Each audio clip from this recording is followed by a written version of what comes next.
Welcome back to the channel. This is Trinity Storm and you are watching first part of What If Naruto Became Shinigami-Hollow Hybrid. If you enjoy this video, please like, share and subscribe to this channel. Now wasting no more time, let's start the story. The strongest of Soul Society's 13 courtguard squads, Zaraki Kenpachi, surveyed the shadowy world he was in and pondered whether this was where he went when someone died. Byakuya Kuchiki, a Shinigami captain, had just helped him defeat the last of Aizen's Espada, but despite the serious harm done to Kenpachi, the man did not understand what the phrase, "give up," meant. The captain of the 11th Division then got up to fight again, this time targeting Aizen. But at that moment, the prick had destroyed Kenpachi with his new form, and the two had perished along with those who were close to him during his transfer here. In any case, wherever this was, Kenpachi, who had no intention of being there, said, "Hey, is there anybody here in this shithole? If you're here and you're strong, then I want to fight." He did nothing while the rest of the universe went about its business without him. When I turned around, I saw the former 11th Division captain standing a few feet away. "Well, if this isn't a surprise," she said in a feminine voice behind her. Shiba Kukaku Kenpachi asked, "What the hell? What are you doing here, Kukaku?" As he questioned why the head of the Shiba clan was in this place rather than Rukongai district. As she explained what Aizen had done and how the man had dispatched assassin squads throughout the various districts, killing potentially powerful individuals who might later oppose him, Kukaku said, "I was killed by Aizen's assassin squads." Kenpachi, who detested Aizen and enjoyed fighting while still alive, said, "I can't believe I'm saying this, but I hope Aizen is barely alive, and gets the crap kicked out of him when he faces judgment." Now, death prevented him from doing the latter. A deep, sinister voice, suffocating the two Shinigami with its spiritual pressure, said, "You need not concern yourself with that now former members of the Godai 13. "Who said that?" Kukaku asked, drawing her sword. Kenpachi followed suit, but they both fell to their knees as the pressure mounted. "I did," declared the spectral, demonic entity that hung over them, its head crowned with bones. As he attempted to stand but lacked the strength, Kenpachi exclaimed, "Who the hell are you?" and noticed Kukaku was following suit. "Who am I? I am the Shinigami King," the spectral figure above them declared, transforming into a blood-red-eyed, regal middle-aged man. "Is this the person Aizen intended to murder? Huh. I wish you luck with that idiot." Kenpachi could tell immediately that this person made Aizen look like a pansy and wiped the man out, so he thought, "I almost wish Aizen was here to get his ass handed to him. Normally, I don't interfere in the affairs of the human world, the Shinigami world, and even Hueco Mundo, though make no mistake with my power I could wipe out all the hollows there. I see more that goes on in all three worlds than anyone else from each world, and I have been waiting for just the right individuals for a mission that if completed will clear each of your slates," said the Shinigami King, as he eased the spiritual pressure and allowed the two to rise. Kukaku asked, "What mission?" because she was interested in the mission and the Shinigami King himself had indicated that it was significant. As he showed them moments of the boy's life where he was attacked, despised by everyone, and shown little kindness with some of the people only betraying the young blonde in the end, the Shinigami King said, "In another place and time in another dimension of the human world there is a child that was burdened with holding a powerful demon by his own father. This demon was so powerful that the man, who was called the Hokage of this village, that he chose to summon me personally to seal it away, and asked his child to be seen as a hero. The boy was not." Kenpachi felt his anger rising and said, "Shit. Not even Aizen would go so far like these idiots." Kukaku could easily agree with him on that point because she felt like casting Kido and explosive spells on these idiots. As the two gazed at him in shock, the Shinigami King said, "Yes. Because of my seal, the boy will be gifted with the power of the Shinigami, and one day have his own Zanpakuto. However, because of his years of abuse in the very beginning of his life, the child will also gain a hollow side, and will one day come out when the time is right. He will one day become what is known as a vizard. Not unlike the one called Kurosaki Ichigo that you yourself encountered more than several times, Kenpachi." With an eyebrow raised, Kenpachi asked, ignoring Kukaku as he approached the blown-up picture of a depressed Naruto, "So we go this world, meet the kid, and then train him to be a badass? Is that mission?" As the Shinigami King said, "You will not just train him. You will both raise him as if he were part of your own family." The two warriors gaped at him and then at one another. Kukaku said, "What? What the hell are you thinking with that line of thought?" She didn't like Kenpachi that way and was fairly certain he didn't like her that way either, but she didn't personally dislike him aside from the whole Shinigami thing. He narrowed his eyes at Kukaku, who was staring at him with her typical rage. "I agree. Why put both of us together for this?" Since I am the stronger of the two of us, just leave it to me and send this weakling into the abyss, Kenpachi said sharply. What did you say? Asked Kukaku, who appeared prepared to beat Kenpachi to death. Kenpachi smiled at her and said, you heard me, and don't get your impossibly large breasts in a twist about it since we both know it's true. The woman was prepared to use every kind of explosive keto on the man at that moment. Enough. The Shinigami King said, revealing Shiwan Yoruichi and Urahara Kazuki, grinning at the startled couple. You two will not be the parental figures raising him. I have charged 2 others with that responsibility, he said. When Yoruichi noticed that the woman was now acting more like a dragon than a woman and was shooting fire out of her mouth, she said, Hey Kukaku. I see you've finally found a husband to settle down with. Kukaku yelled, What did you say? And attempted to rush over to Yoruichi, ripping the anamorphic former Shinigami captain a new hole if Kenpachi hadn't grabbed her shirt with his enormous hand while wearing a bored expression. At Kukaku's response, Kazuki was wiping the back of his head and perspiring, as the purple-haired woman smiled affectionately at how she always caused Kukaku to lose her temper. The man wearing the hat and clogs asked his best friend, Yoruichi. Chan, must you irk Kukaku? Chan now of all times? When Kenpachi noticed that the blonde was in trouble and in need of their assistance, he said, You can kill Neko later. This mission comes first and that Naruto kid needs saving. As she received a drop of sweat from Yoruichi, Kukaku exclaimed, Fine, we save the kid and kill my best friend later. Now let's go already. Kazuki watched the exchange between the two. Kazuki asked, Can you imagine what their kids will be like if they settle down together? And Yoruichi nodded and shuddered, now worried about Naruto's sanity around these two. As the woman gave him a startled look, the Shinigami King said, Very well, I will send you there now. Before I do, you must know Shiba Kukaku that your lost arm will be returned to you and to not blow it up a second time. And Kazuki. Kazuki then looked up. The blonde man asks, Yes Shinigami. Sama. As he sees the ruler of souls extend his hand and, startling the four, a pale purple orb materialize in it. He pointed to his most feared invention, which led to the war against Aizen, and said, That's. Yes Kazuki, this is the Hogyoku, your greatest yet dangerous achievement. The king replied. As the king snorts, he stumbles, But how? Aizen infused himself with it. How did you? Gaining something as insignificant as this is easy for someone of my caliber, you foolish genius. I am a god. I want you to put this into the boy's soul as soon as you have the opportunity. It will enable him to balance his Hollow and Shinigami abilities until he confronts his inner Hollow much more quickly. It will probably do something to Kyuubi, but it will be interesting to see what it does to the fox. Naruto will undoubtedly become a god among men thanks to this gadget, which will benefit him in more ways than you may imagine. The genius nodded immediately as he took the orb and put it in his pocket. Don't mess this up, Kazuki Urahara, he said in a severe and solemn tone. I now wish everyone the best of luck on this mission. Goodbye, he says, and they vanished in an instant. Konoha a later time, Namikaze Uzumaki Naruto was running, which was not surprising considering that it was his birthday and that he usually had to flee from crowds of people who wanted to harm or kill him for something he didn't know about. The blonde felt unfairly targeted by those who hated him, called him derogatory names, and attempted to destroy anything that kept the child mentally sane. As the mob approached and the injured boy struggled to avoid the various objects thrown at him by the closing crowd of people vying for his head on a pike, Naruto thought, Why? Why are they doing this? Get the demon. The mob leader, brandishing a katana he had obtained, yelled, intending to murder the blonde they believed to be the reincarnated Kyuubi. Before a rock struck him in the back of the head and he fell to the ground, Naruto thought, Why do they call me that? I'm not a demon. Am I? The crowd was about to charge at their victim like a herd of untamed animals. For the Yondaime, this is, as he was ready to stab the boy's uncovered, helpless back with the tip of his sword, the leader yelled, but a big hand stopped the blade, shocking and infuriating the crowd, who wondered who would dare stop them from saving their home.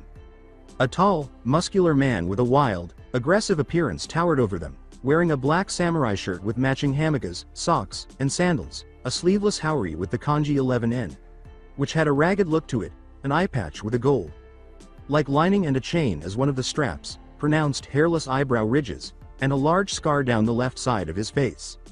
He was looking down at the confused and terrified members of the mob as if they were insects that would be squelched. I detest weaklings for this reason. Assuming they are strong enough to take on anyone, they gather and pick on those who are unable to defend themselves. I feel like throwing up because of it. Kenpachi drew his sword, cracked his neck on both sides, and used his bare hand to snap the katana in half like a stick, causing the wielder to flee in terror. Then 3 more appeared. A tall, light-skinned man with a hat that usually cast shadows over his gray eyes and messy, light, blonde, almost pale, hair, wearing a green and white bucket hat and traditional Japanese wooden sandals, dark green pants, and a dark grayish green coat with large white diamond patterns along the bottom half. He held a katana with an oval-shaped cross guard and a black hilt wrapped in a deep red sheaths. The other was a dark-skinned woman with golden eyes and long purple hair that she wears in a ponytail. She usually wears a black sleeveless undershirt with no sleeves, an orange overshirt with 2 white straps on each shoulder, a big beige sash around her waist, black stretch pants, long beige wrist warmers that are fastened with bands, and long beige leg warmers with light brown shoes. The final one was a young woman of average height with long, untidy black hair that she covered with bandages, wearing a provocative red robe that exposed her bosom and a white skirt. She also had a katana strapped to her right arm. Ganging up on a little kid they were Kukaku Shiba, Yoruichi Shiwan, and Kazuki Urahara. Kukaku said sarcastically, "You bastards must be really proud of yourselves." The once frightened mobsters scowled at her. Kenpachi scowled at their foolishness and grabbed the man by the head, lifting him up as if he weighed nothing, then crushed his head as if it were nothing, leaving a bloody smear in his hand while the body fell to the ground.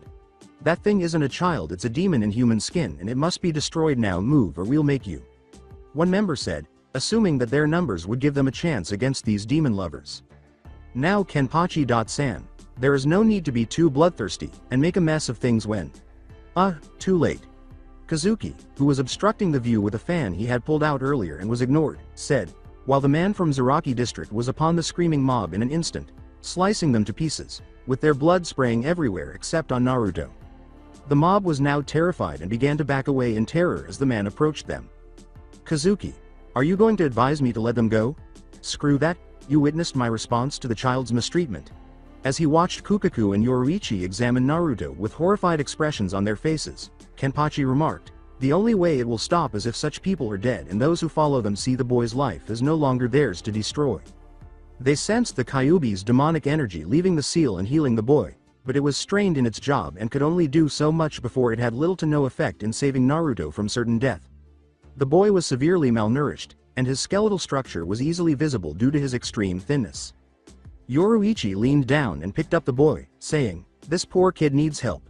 The boy, who had just been awakened, started to tremble and struggle in fear of being held because it only served to keep him from escaping more pain. Please don't hurt me," she said. "I just wanted some food." The little blonde begged not to be hurt, saying, "I didn't do anything wrong." "Simple, little one." The blonde looked at him incredulously, and Kazuki said, "We're not going to hurt you." The former captain of the 12th Division had the clear impression that this was not the first time someone had lied to the child in this way. "He's being honest with you, Naru-chan. We came here to help you," Yoruichi said, attempting to calm the distressed blonde and hoping he would accept their sincerity. Really?" Naruto remarked as he glanced at the two before turning to face the others. He was a little frightened by the large man covered in blood. "Really, yes. But since we've never been to your village before, could you help us find the hospital so we can get you well and a comfortable bed to sleep in?" The boy shivered a little when the hospital was mentioned, and Kazuki asked, causing the 4 people around him to silently fume in resentment that the child could not find refuge there, where the injured are healed. Naruto said, I'm not welcome at hospitals, indicating a slight fear of visiting them. "Don't be alarmed, Naruto-kun." As she held the child close to her body and assured him that she would not hurt him, Yoruichi said, "We'll make sure this time is different." Naruto looked into her eyes and saw that there was no malice in them, and he placed his head against her chest and pointed them in the general direction of the hospital. "Let's go to their medical facility." Heat rushed through Kukaku's face as she saw Kenpachi smile at her. "If they give us any lip, we blow them all up and find someone who will heal the Gaki," she said, accompanying the 2 former Shinigami on their way to the hospital. Kenpachi smiled at the flush that was rushing through Kukaku's face, which quickly turned red with rage. "I've never heard violence be expressed in such a sexy manner before. You're baka. Stop talking and get moving." Kukaku pointed to Kazuki's amazing, muscled chest, which made the Shiba woman's face flush. "I'd expect Kazuki to try and get in my panties like he does Yoruichi, but don't get any ideas with me, and your version of sweet talking," she said. Cute conversation. Don't understand what the words mean. As he watched Kukaku look at him with full-face blush and a fish-faced mouth sputtering, Kenpachi said, if I wanted to screw you, I'd give it to ya hard and fast until you couldn't walk anymore in blissful satisfaction. Kukaku wisely chose not to use her tongue to help her pronounce words because she didn't trust it at the moment. Or what she did. Hospital Konoha. Leave that wretched creature alone. Neither the leaf nor this hospital welcomes its kind. The receptionist said this while glaring at the feeble and hardly conscious child in front of her. She nearly wanted to stab the blonde with the pen she was holding. The Shiba woman grabbed the bitchy woman by the throat and pulled the other close, letting her anger at the abuse being done to the boy be known through the spiritual pressure emanating from her, causing the female to tremble in fear. By this time, Kukaku had little patience with anyone interfering with the child's health and made the decision to make her presence known. Hey, you fucking whore. Listen, I'm going to blow up this place so that everyone in this shithole of a village has nowhere to go to heal from their wounds, and I'm going to blow up everyone here who has contributed to Naruto's abuse if this child isn't helped by a decent doctor right now. I got it, Kukaku remarked as she watched the now frightened woman nod her head rapidly and shake like the preverbal leaf before the Shiba woman pushed her into her chair. Shortly after, one of the few doctors and nurses who were not hostile to the blonde arrived to help them and started evaluating Naruto's condition. Because of the malnutrition the boy was experiencing, they couldn't let him leave until his condition improved, which could take weeks if he were given the right nutrients, and that no one came to kill the blonde in the process. As soon as the doctor had left to give the blonde the IV bags he needed to recover, the Hokage himself appeared, flanked by Anbu in full battle gear. I am this village's leader and Hokage. Who exactly are you? And why do you have Naruto with you? As he observed the large man with the strange hair practically drenched in village blood and the other three not seeming overly happy to see the Leaf Village leader, the Sandaime Hokage uttered those words. Us? Us? You're asking about us while this child is being beaten and nearly starved to death? Because she was so angry at the moment, Kukaku yelled, forcing the Anbu surrounding the Hokage to grab their weapons. Sarutobi felt that these four were extremely strong, with the tall one appearing to be the strongest, and he said, Naruto's life is not your responsibility since you are not from here. Indeed, Hokage. Sama, your current performance with the Gaki isn't exactly what I would describe as excellent. With a calculating look, Yoruichi eyed the Anbu in the room and glared at the elderly man. Before a tremendous pressure that the man had never experienced before filled the room, the Sandaime explained, you must understand the village has suffered much with the loss of loved ones at this point of time on the anniversary of the Kyuubi's attack and the boy Kazuki had to use an energy shield to protect Naruto from the pressure because the boy's condition would only worsen under the other former captain's power. When they looked into Kenpachi's eye, they each saw themselves killed by his blade, and he towered over the old leader and his Anbu, who were now shaking and nearly buckling from the pressure this man released. Suffered? As Kenpachi reached for his eye patch to take it off, he said, Old man, your home is about to get wiped off the fucking map in the next 2 seconds because of the crap this kid's been through. He then used his spiritual energy to wipe out this village in a single blow. Kazuki stated, unless you can provide us the means to help Naruto recover, and have a proper place to stay after he gets out of the hospital. From what he could see of Naruto's past, the child had made a few friends who didn't deserve a painful death, and he didn't want to do that to the Leaf unless it was absolutely necessary. Let me see what I can manage. The Sandaime saw the four of you narrow your eyes at him, and the old Cage felt himself perspiring under their stares. Until then, I'd like to leave my Anbu here to guard Naruto, and the four of you can come with me to discuss this further, he said. You old coot, forget it. Kenpachi sat on a chair that was straining under his weight and said, I'm staying here with the kid because honestly I don't trust you or you so called guards. He kept his sword ready in case an unfriendly person tried to enter. I have to make sure everyone shows up. The Hokage remarked, my Anbu are more than capable of protecting the boy, but was unnerved by the man's one-eyed stare and questioned whether this was Ibiki's distant relative. I've fought, killed, and protected a lot in my time, old man. I am aware of when someone will kill and when they will defend. While we're away, Naruto won't be protected by your boys in their sexy little masks here. Within 5 minutes of us leaving this hospital, they would kill the boy and say it was some crazy bullshit to avoid punishment. I'd bet my eye patch on that. Kenpachi sensed bloodlust coming from these idiots around the Hokage, and if the old man couldn't sense it, then he wasn't fit to lead this fucking place. Either you talk to these three in your office, or we leave this poor excuse of a village with the boy and take him somewhere else. If you think that these weaklings can stop you, then you better get ready to have the morgue get ready to work overtime for the next few days, he said. Kukaku scowled at the masked group surrounding the Hokage, thinking, he's right. These guys are all out for blood, and it's Naruto's blood they want. She sensed that they were all frustrated at the missed opportunity to kill Naruto, and she had a Kido spell ready to kill these idiots if they tried anything. Hokage. Sama, Kazuki and I will accompany you, since protecting Naruto and inflicting harm on others through violence at this time were Kukaku and Kenpachi's strong points, Yoruichi declared. Kukaku and Kenpachi will remain here to watch over Naruto. Excellent. As he left with the Anbu and the two former Shinigami captains, the Sandaime said, let's go. Kukaku sighed angrily and turned to face the sleeping blonde, wondering what kind of people would do this to a helpless child. Her face softened slightly as she approached the child's bed, knelt down, and gave him a gentle pat on the hair. Gaki, don't worry. Kenpachi grunts in agreement and has his sword on the ground, ready to kill anyone who tries to hurt the child in the hospital. No one's gonna lay a hand on you anymore, she says. Office of the Hokage. In the man's office, Kazuki and Yoruichi stood in front of him with glum expressions on their faces, Kazuki's arms folded across her chest, and Kazuki's hands resting on his Zanpakuto. Although it didn't appear it, Kazuki was prepared to kill some Anbu members who were releasing their own Ki on them, but they dismissed it as if it didn't exist. Hiruzen was trying to maintain a front while frowning at their look and feeling anxious. Now, could you tell me what you're doing with Naruto? Inquiring about their background, he said, if you must know I am Yoruichi Shiwan and the man in the bucket hat is Kazuki Urahara. The man smirked and made a hand gesture. So, before we even go into the specifics of what we're doing here, you should begin to explain why you're letting a child who is only 7 years old be treated like the Kyuubi when it's he who's preventing the fox from destroying this village. Sarutobi flinches and displays a terrified expression as she asks in a furious tone, How do you know about his condition? May I ask? He asks. Simple old man, Kisusuke says with a smile and a raised hat. In a serious tone, Kazuki concluded, not wanting to reveal to the man that the Shinigami King had sent them to help Naruto realize his full potential as both a ninja and a Shinigami.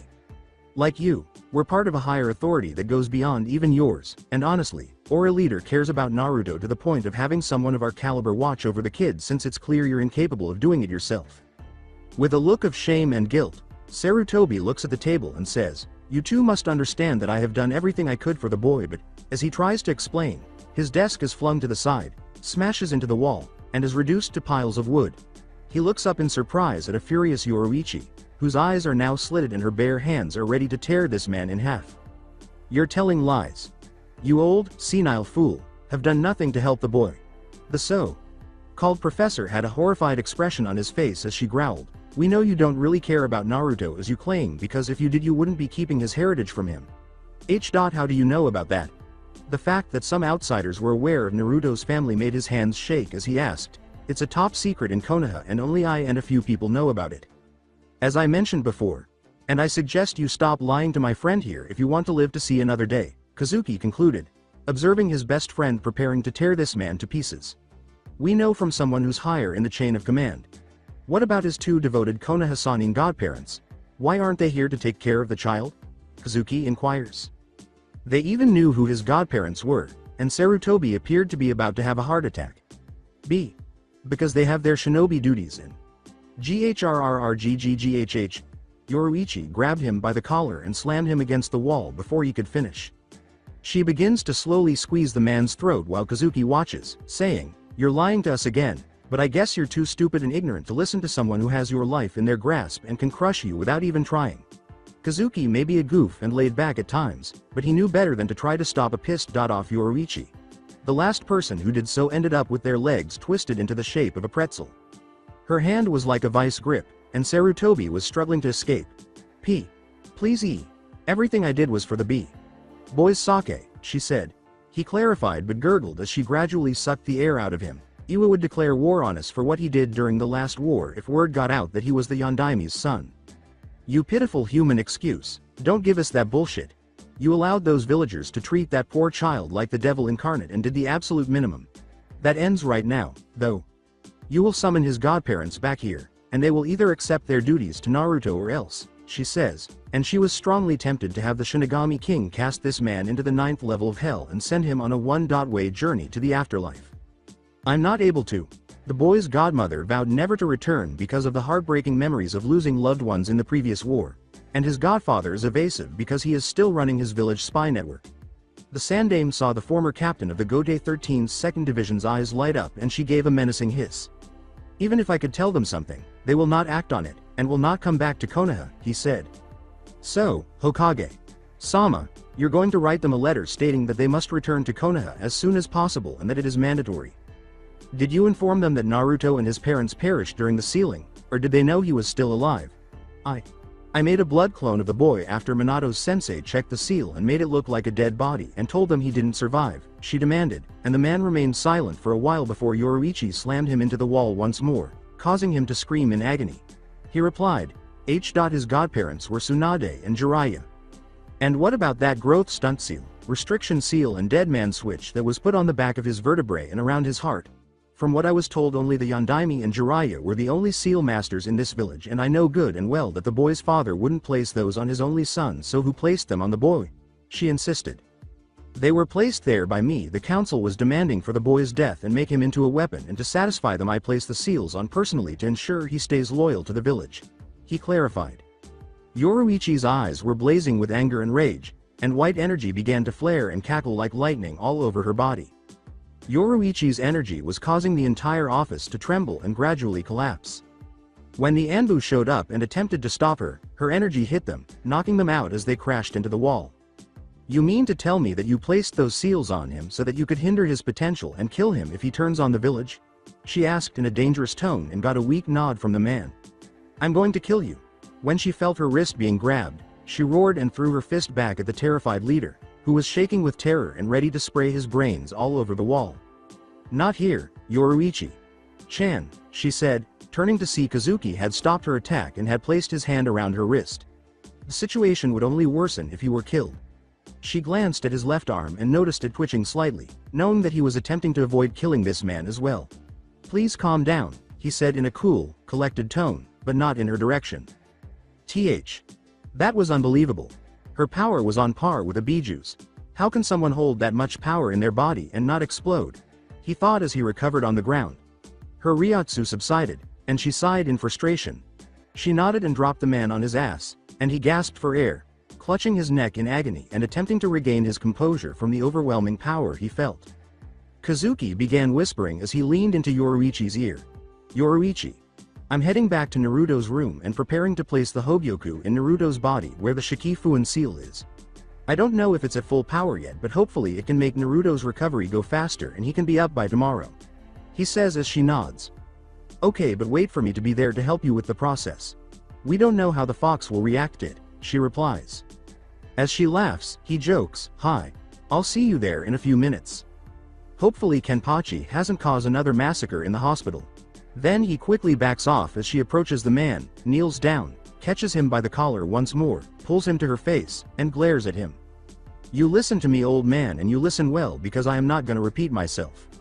You're going to send those two a message. You're gonna tell them the truth about their grandson, and you'll explain to them in that letter what his life has been like since the day he could walk, and they need to be here to take care of him now. And if you don't do this, I'll head to the Fire Country capital and tell the Fire Daimyo what you have done, since the Namikaze clan happened to be in good graces with the man, and I'm pretty sure he won't be happy with you and the village treating the last surviving heir like garbage.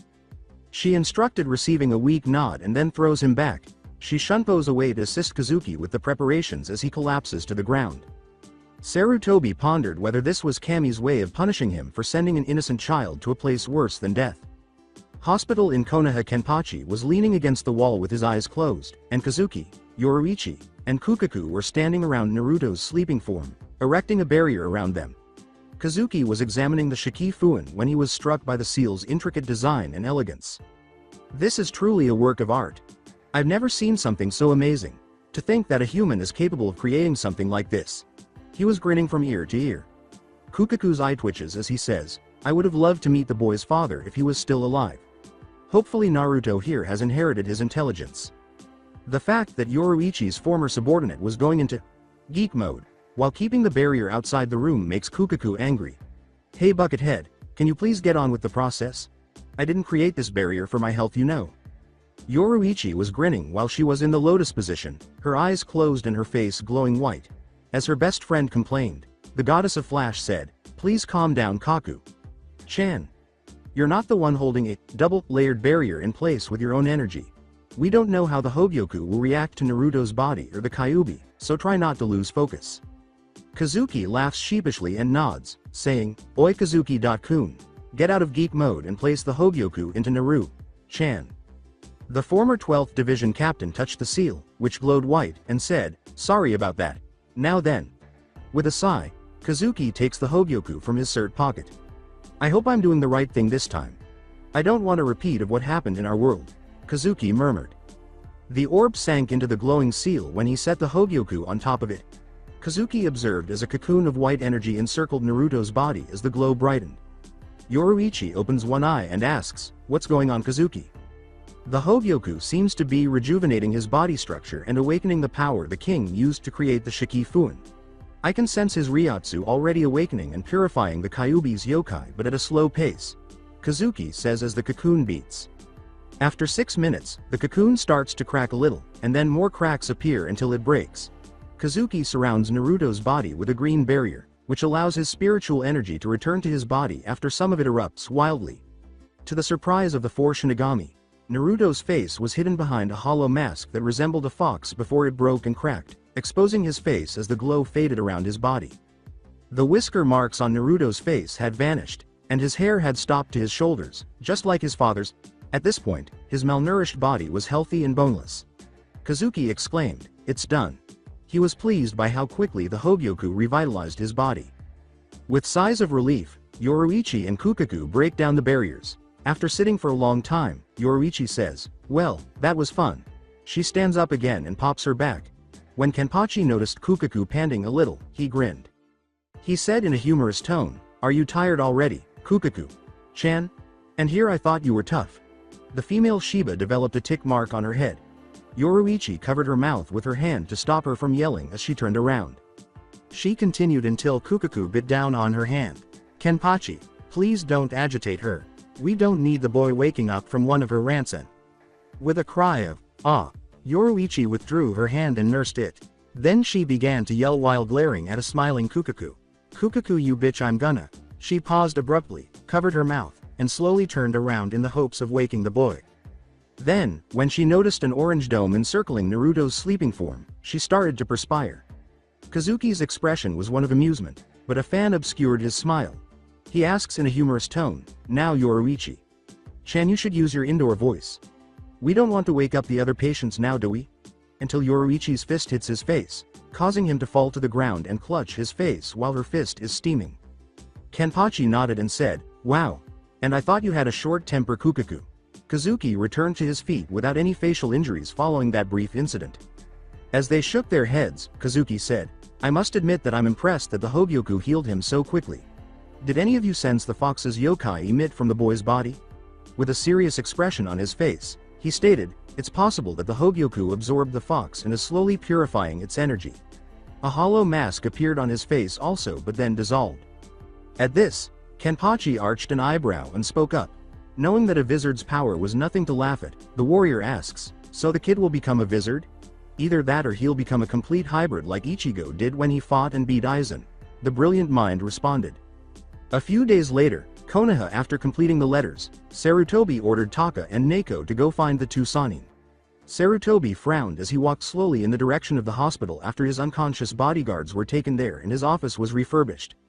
Upon entering the building, he made his way to the room where Naruto was and wondered how his 2 students would respond. He believed that Minato would have desired this and that what he did was for Naruto's safety and the benefit of the village. Because he would come after the boy's head, he kept his inheritance a secret from him. He knew that Tsunade and Jiraiya would have taken him out of the village, and he couldn't allow that to happen, so he decided that lying to his godparents was the best course of action. After locating Naruto's room, he cautiously opened the door. His face lit up with fear as he slowly opened it and saw 2 individuals staring down at him with betrayal and hatred in their eyes. They were Jiraiya the Toad Sage and Tsunade Senju, and they were furious. Yoruichi was sitting on the bed with Naruto in her lap, and Kenpachi and Kukaku were leaning against the wall, grinning at the man. Kazuki was sitting in a chair with his hat tilted down, and the blonde was curled up and sleeping soundly in her arms as she caressed his hair. Tsunade cracks her knuckles and says, hello sensei. The 3 of us need to have a little talk. Jiraiya's right index finger twitched, tempted to just punch the man in the jaw, but a bead of sweat was trickling down his face. A green soundproof barrier encircled Uchiha and Naruto as Kazuki snapped his fingers. Rewind. They were so furious that Tsunade and Jiraiya were racing toward Konoha at full speed. Shizune shouted, "Tsunade! Sama! Jiraiya! Sama! Please slow down. I can barely keep up with you two," and Tun agreed with a squeal. However, they were too preoccupied with the idea of murdering their sensei and half the village to pay attention to her. In an attempt to reach her destination, a woman and her two traveling companions sped through the trees at ninja speed. "Damn that Sarutobi. That fucking piece of old monkey shit. When I get my hands on that bastard, I'm grind his bones into dust," she yelled angrily. The lone male in the group smirked and said, "Now Heim, you should really calm down a little or you're going to give yourself an ulcer." He was presumably attempting to defuse the situation with a little humor.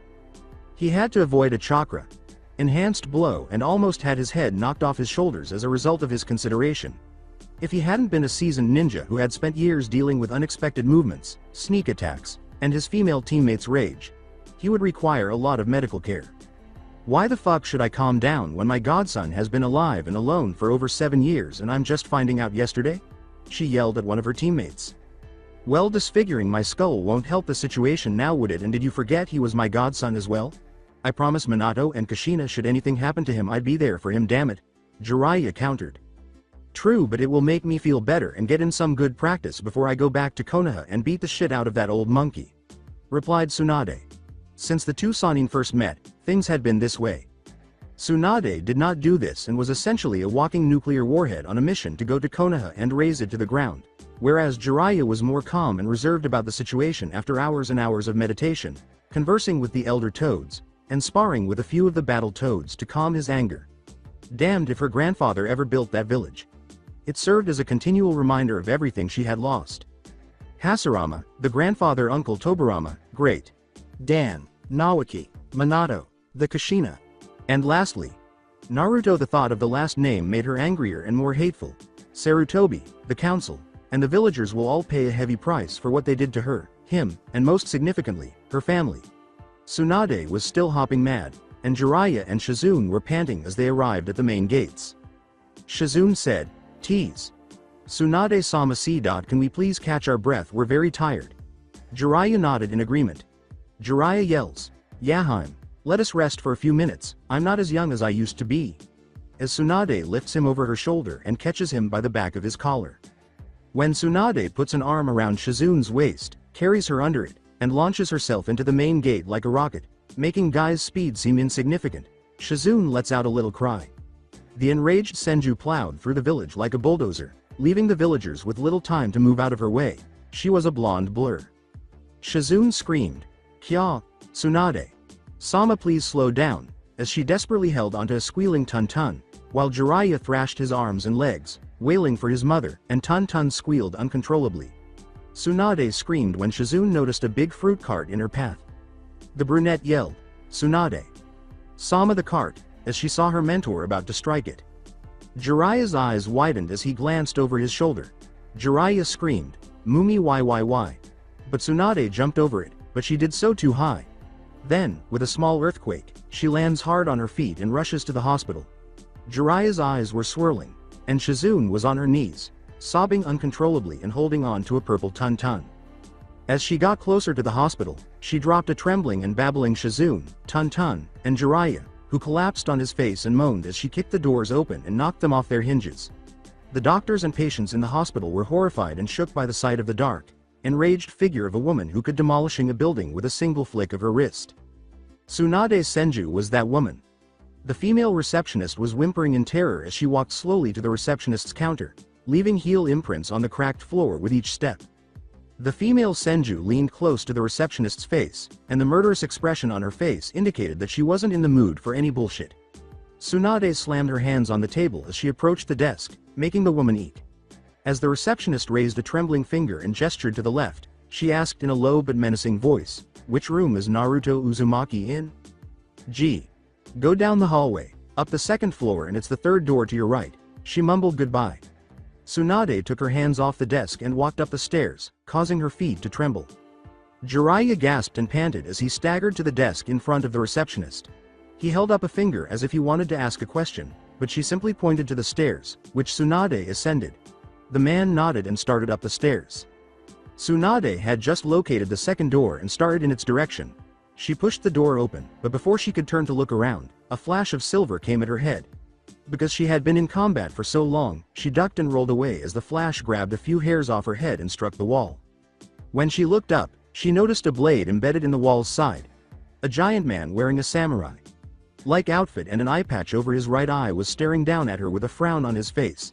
As she stood back up, she exclaimed, "Hey, what the hell's the matter with you? You almost took my head off." But Kukaku then put the sharp end of a blade against her throat. When her Zanpakuto pressed even closer to Tsunade's throat, she said in a menacing tone, "Don't move or I'll finish you off myself." Tsunade instantly froze.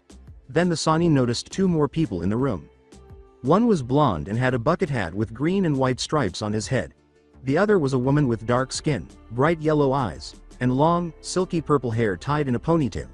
She seemed to be holding her godson Naruto's sleeping form in her arms. The Shiba heiress uttered the dangerous words, "Who are you and why did you just barge in here? If you like us then consider yourself worm food." As they closely examined her, she thought, Wait, I didn't come here to harm the boy." Kukaku questions the curvaceous blonde, "And why should we believe you?" She replied, "Because I'm his godmother, Tsunade Senju." When Kazuki raised his hat, he noticed a white-haired man gasping for air as he staggered into the room. Before he could speak, a big hand encircled his face and slowly raised him up. As Jiraiya struggled to remove the man's hand from his face, Kenpachi gripped the Toad Sage's head like a vice and asked, "And who is this guy?"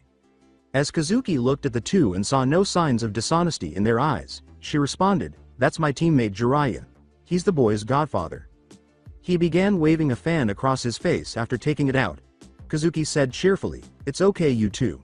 They're telling the truth." Yoruichi nodded and smiled. After a period of skepticism, the insane pair let them go. Jiraiya rubbed his face and Tsunade rubbed her neck tenderly. "Kami, I thought my skull was gonna get crushed. Who are you for anyway?" Jiraiya responds. Tilting his hat up, Kazuki said, "I'm Kazuki Urahara at your service." He then put it down. As he sheaths his blade, Kenpachi grunts. The mountain of muscle with the eye patch is Kenpachi Zaraki. "And last but not least, my best friend and fastest woman to ever walk the earth, Yoruichi Shiwan," he said as the flash goddess waved at them. "That woman with the crazy gleam in her eye is Kukaku Shiba." Kukaku smiles, both hands on her hips. Jiraiya the Toad Sage and Tsunade Senju the Slug Princess, who is also the grandniece and granduncle of the Shodame and Nidame Hokage, must be two of the Densetsu no Sanin and former students of the Sandame, right? Their eyes widened when Yoruichi asked, "How are you aware of this? Since neither she nor Jiraiya have previously seen them," Tsunade inquires. The four nod and exchange glances, and Kukaku says, "I guess it wouldn't hurt to tell them what we really are." This confuses the two war veterans, so Kazuki spends the next few hours explaining to Naruto's godparents how the four of them used to live in a dimension where Shinigami maintained the balance between the spirit and mortal realm, how a rogue Shinigami named Aizen betrayed them and killed the Shinigami King using an item he created called the Hogyoku, and how they fought alongside the other Shinigami against Aizen and how they all died fighting the madman. To say that Tsunade and Jiraiya were shocked and stumped was an understatement. The Shinigami King then came to them and offered them a chance to redeem themselves by acting as Naruto's guardians and training him in the Shinigami powers he gained from the seal that was endowed with the King of Sola's powers because Minato summoned said god of death in order to seal Kyuubi away into his son. "You four are Shinigami, correct? The Shinigami King sent you here to raise and teach Naruto how to use the abilities he acquired from the Shikifuin. Not only that, but Naruto is now in a sense part Shinigami and his powers and abilities are also a bloodline that will be passed down to any kids he may have in the future," Jiraiya asks, and they both nod. They nod once more. After a few seconds of scratching his head, Jiraiya shrugs and says, "May I believe ya?" Tsunade gives him a look that says, "Are you crazy? Don't give me that look, Haim.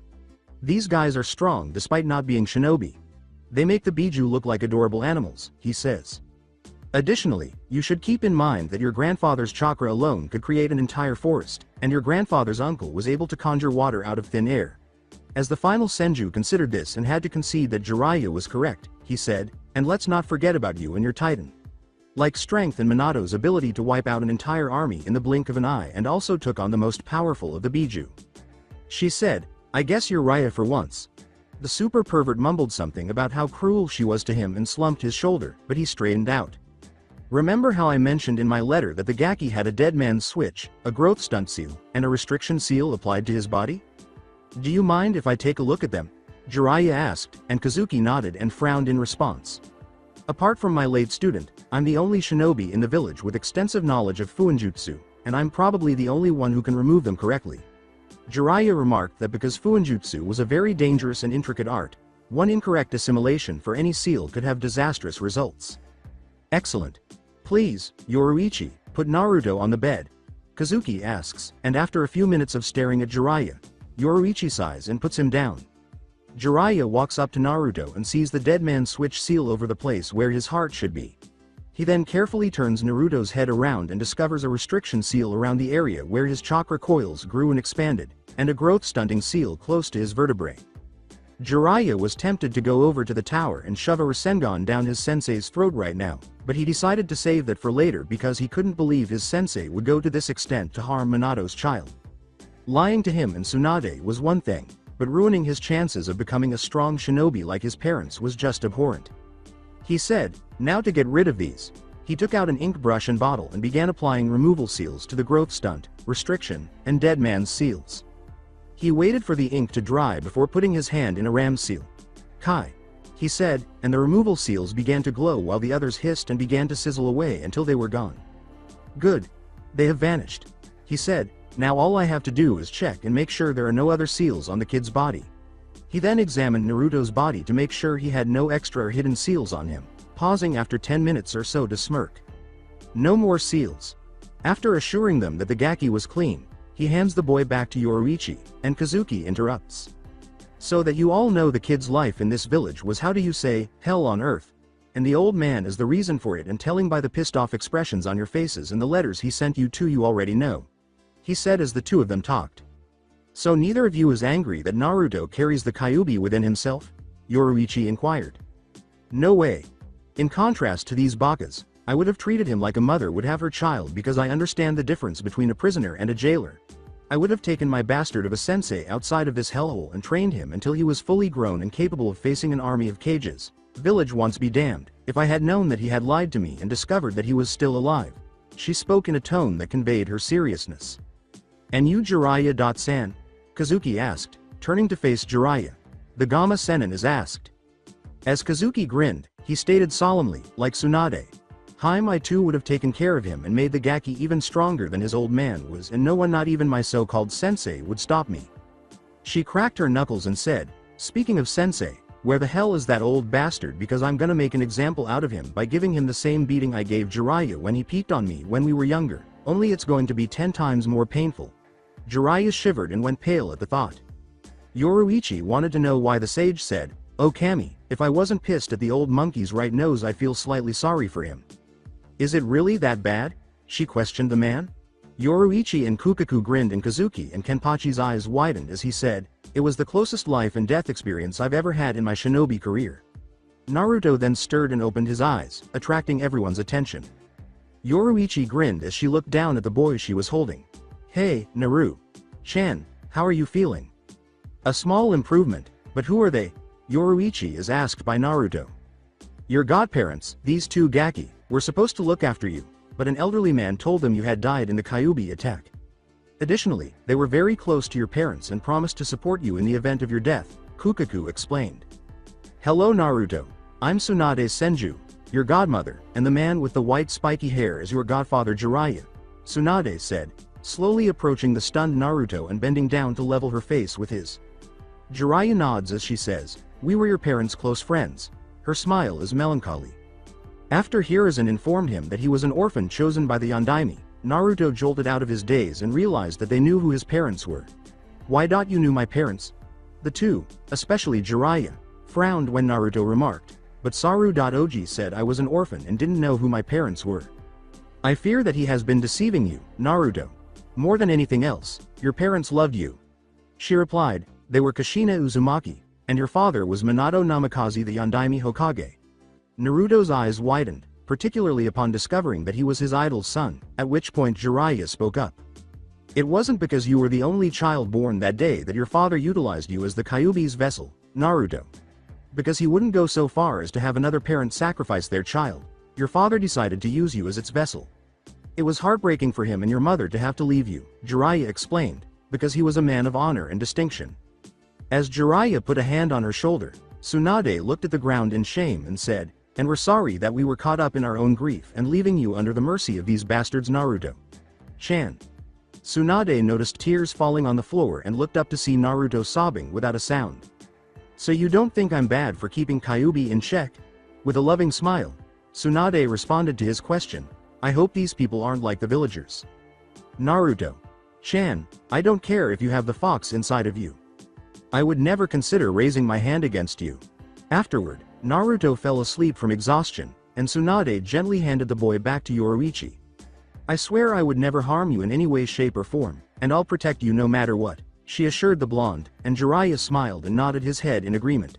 The next thing Tsunade knew was that Naruto jumped off Yoruichi's lap and wrapped his arms around her neck, crying happily and surprising the female Sannin, but she also smiled and gave her a hug in return. "So, the four of you will be his foster parents, correct?" The four Shinigami nod and smirk when Tsunade asks them. "Yes, but Kukaku, Chan and Kenpachi-san will be his aunt and uncle, and Yoruichi and I will be his parents." He waved his fan and said, "His crazy aunt and uncle." He said this in a quiet voice, but Kukaku smirked and knocked him upside down with a paper fan, leaving a lump on his head. On the other hand, Tsunade and Jiraiya were sweating at the scene. Jiraiya said, "Something tells me that you and her will get along fine, Tsunade." "Hime." The woman smirked until he said something that made them both angry. It was time for Kazuki to perspire while Yoruichi snickered and moved her arms slightly to make Naruto more comfortable. "Not only are you both short-tempered but you both have the same breast size," he said with a perverted grin on his face, and the next thing he knew, he was kissing the ground after the two big-breasted women had given him a double brain duster to the head. Following that brief scene, the six adults chatted about their lives for a while before focusing on the door opening slowly. Tsunade and Jiraiya both had homicidal expressions on their faces because they recognized the chakra signature. With a murderous tone, Tsunade uttered, "Speak of the devil." Flashback concludes Sarutobi couldn't decide which was worse: the desire to beat him to a bloody pulp or the murderous look his two students were giving him that would make even Orochimaru urinate. He stammered, and their glares intensified to the point where he would be dead right now if appearances could kill. Tease. Tsunade. J. Jiraiya. I didn't expect to see you two here so soon. Slowly cracking her knuckles, Tsunade growled, "Cut the bullshit, you traitorous dog." Jiraiya said, his hair sharpened to the point where it resembled needles, "You'd better give us a good reason why we shouldn't kill you where you stand and then level the village to the ground with our summons, because right now I'm tempted to finish what Kyuubi started, sensei." "Please, you two must understand," said Sarutobi, who paled at the thought. Hiruzen attempted to explain, "I did what I had to in order to appease the masses," but a furious Tsunade, with her hand around his throat and poised to break it in two, slammed him hard against the wall. "Please the masses? An innocent child has been sentenced to hell for what you did, and not just any child, but Minato's and Kushina's son and my godson, you son of a bitch," she shouted in his face. "Tsunade, I had no other option. I had to decide between Naruto and the village's safety, and I decided to put the village's security ahead of Naruto's. Given our weakness, any of the other villages would have seized the chance to exterminate us. I couldn't let you or Jiraiya take Naruto out of the village because he was the vehicle for the strongest Biju in the world. If your grandfather and uncle had been in my place, they would have taken the same action." Hiruzen collapsed on the ground and began throwing up blood all of a sudden.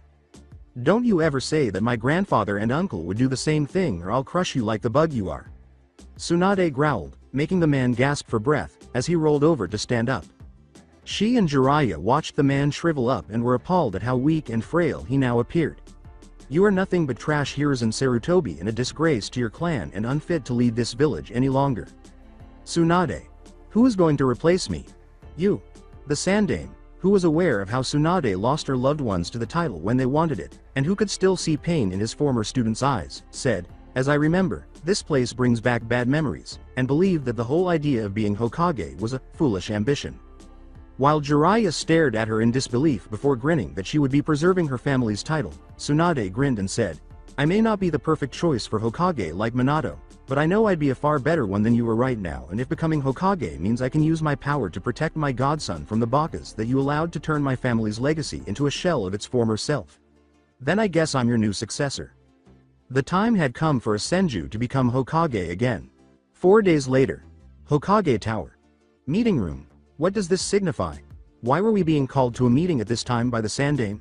Asked Fugaku Uchiha, who had been summoned by the Hokage to an emergency meeting with 2 councils and the clan heads in the early morning. Fugaku, pay attention. Shibi Aburame, who had somehow sensed the growing animosity between the Hokage and the Uchiha clan over the years, scoffed and said, "When the Hokage chooses to have an emergency meeting with us for something important to the village, it is at his discretion, not yours. That isn't the purpose." Fugaku sat down in his chair and observed the others around him glare at him for their lack of knowledge. He should schedule meetings that do not interfere with a clan head's schedule, and I am a busy man unlike most of you, he said. Is that Fugaku? As she turned around in the Hokage's chair to reveal herself to them all, Tsunade asked, and it was obvious that they were all taken aback. Tsunade. When did you return? Why are you attending this meeting here? And why are you sitting in the chair of the Hokage? Homura was shocked to hear this because he had not anticipated it, and it was obvious that no one else had either. The questions were asked, and the answers are in order. I was the one who requested it, and as for being in the Hokage's chaira, do I really need to explain it to everyone? I returned a few days ago in secret because the Sandaime had sent me a message about something significant. As for me attending this meeting, that's when a frightening smile appeared on her face, which made them all nervous. Tsunade said this after witnessing the Elder Council and civilian go pale, the clan heads' eyes swell out of their sockets, Danzo's face flush, and Fugaku become enraged. This is a scandal. This is unacceptable to me. With his Sharingan activated, Uchiha Fugaku declared that he was not going to live in a village where another Senju controlled it, as they had done in the days of his ancestor Uchiha Madara. Oh, and little man, what are you going to do about it? Fugaku turned around to find a giant of a man staring down at him like a spider does a fly before killing said bug. For some reason, Fugaku felt fear in his body as he heard this powerful, masculine voice. Who are you? Kenpachi scowled at this weakling's attempt to intimidate him, while Fugaku demanded with a hint of fear in his voice. He threatened, your executioner if you don't sit your sorry ass down. This infuriated Fugaku. You dare? A weakling like you is no match for me because I am a Uchiha, he would have continued, but a flash of silver decapitated him, and the now dead Uchiha's head rolled to the ground as the body fell like a stone. I am a god among men, and you will show me some respect or all. Then, using his foot, Kenpachi crushed Fugaku's severed head, sending pieces of skull, blood, and brain matter flying in all directions. Respect that, you piece of shit, Kenpachi said to the smeared head. Tsunade simply waved the scene away as the council member gave Kenpachi Zaraki a terrified look. Tsunade said gravely, now then I have something I need to discuss with you, fool, so shut up or you'll be next to join that fool in the afterlife. Unlike the clan heads, who honor the dying wishes of their leader, almost all of you have abused your powers and have been destroying the village my family created from the inside out. Do you know why I left in the first place? I left because I thought I lost my godson after Minato sealed away the Kyuubi, but it turns out that Jiraiya and I were duped by my old sensei the Sandaime.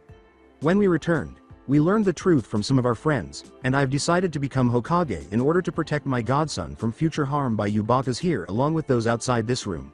Tsunade said, seeing many of them turn pale, and the clan heads wondering who her godson was. Shibi asks, if I may ask Tsunade. Sama, but who is your godson, and why would a man of the Sandaime's stature do that to you? Because he doesn't understand why the Sandaime would betray Tsunade in that way, and he wonders if he was insane before he came out of retirement. Tsunade exclaimed, my godson's name is Uzumaki Naruto, as she witnessed the councils erupt in rage at the boy's name, calling for his blood and denouncing the child as anything other than a demon. Kaharu became enraged and yelled, what madness is this? Uzumaki Naruto is your godson? I won't accept it. She wanted the boy killed or subdued, as the Sandaime had promised to do on her terms. Kenpachi slammed his blade onto the table and unleashed his murderous intent on the now frightened council member, preventing them from continuing their tirade. Tsunade appeared unaffected because the majority of the pressure wasn't aimed at her, but the clan heads were attempting to keep from collapsing under the strain. Quit the hell up now or are thinking of yourselves as maggot food. Kenpachi yelled, his spirit energy showing. Tsunade spoke up again after he stopped. Glaring at the irate elders and civilian council, she said, now before any of you get any ideas in trying to harm Naruto, let me inform you that Jiraiya is in the village and will be using his network to stop anyone from harming his godson. She snapped her fingers and said, "I would also like you to meet his new family." Kazuki, Kukaku, and Yoruichi then appeared, but the Flash Goddess wasn't pleased because it looked like she had blood stains on her shirt. "What idiot among you is Danzo Shimura?" The War Hawk opened his single eye and gave her a glare as she asked in a composed but perilous tone. "What's it to you, woman?" "I am," he asked with a sneer on his face, and before he knew it, Yoruichi had thrust her hand into his chest cavity, right where his heart should be.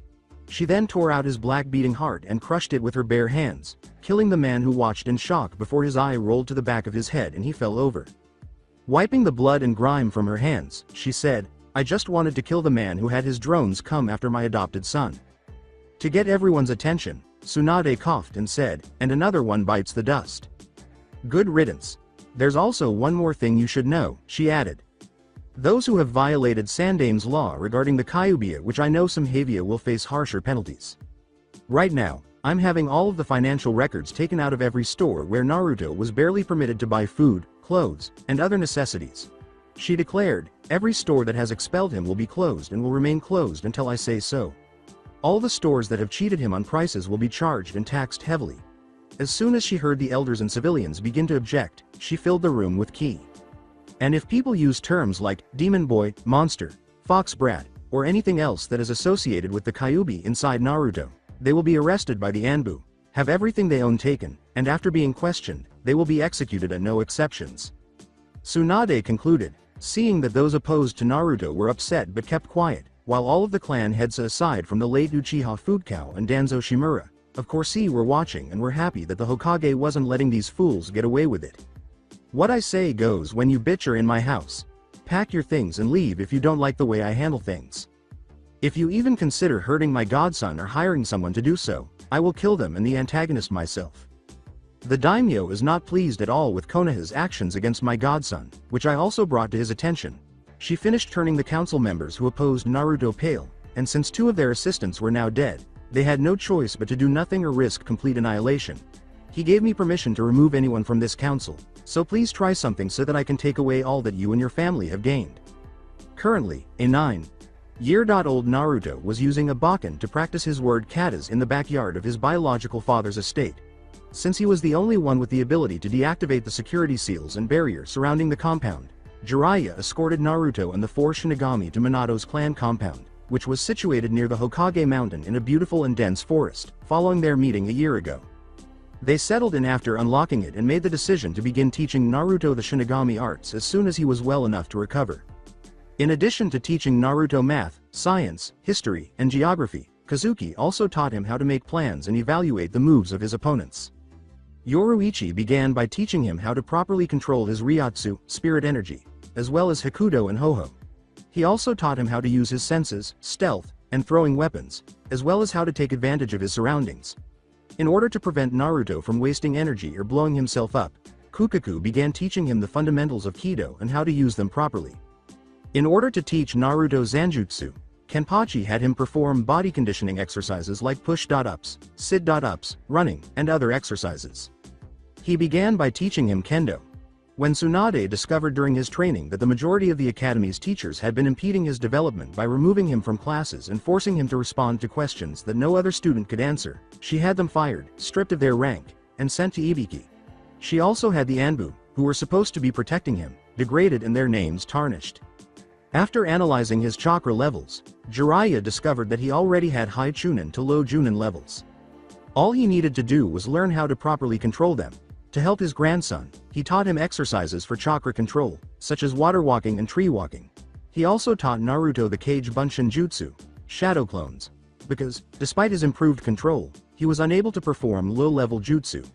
Naruto's chakra level and control also improved after he learned a few C and B class jutsu. In addition, he made Naruto sign the Toad contract, but he was not allowed to summon a toad until his chakra control had improved. Naruto has been honing his abilities ever since that day. He pauses after a few minutes of practice and removes the drop of perspiration from his head. Naruto asked the man observing from beneath a tree, "So how was that, Uncle Kenpachi?" He smirked as he said, "Not bad, Gaki. If you keep practicing the kendo katas like you're doing now, you'll more than likely master it in a few years." Although he didn't practice kendo much because it kept both of his hands bound, he had to acknowledge that it was a very effective style to learn and that a person could become lethal if they mastered it to a certain degree. For instance, when he was released, he used it against the 5th Espada Neutra Gilga.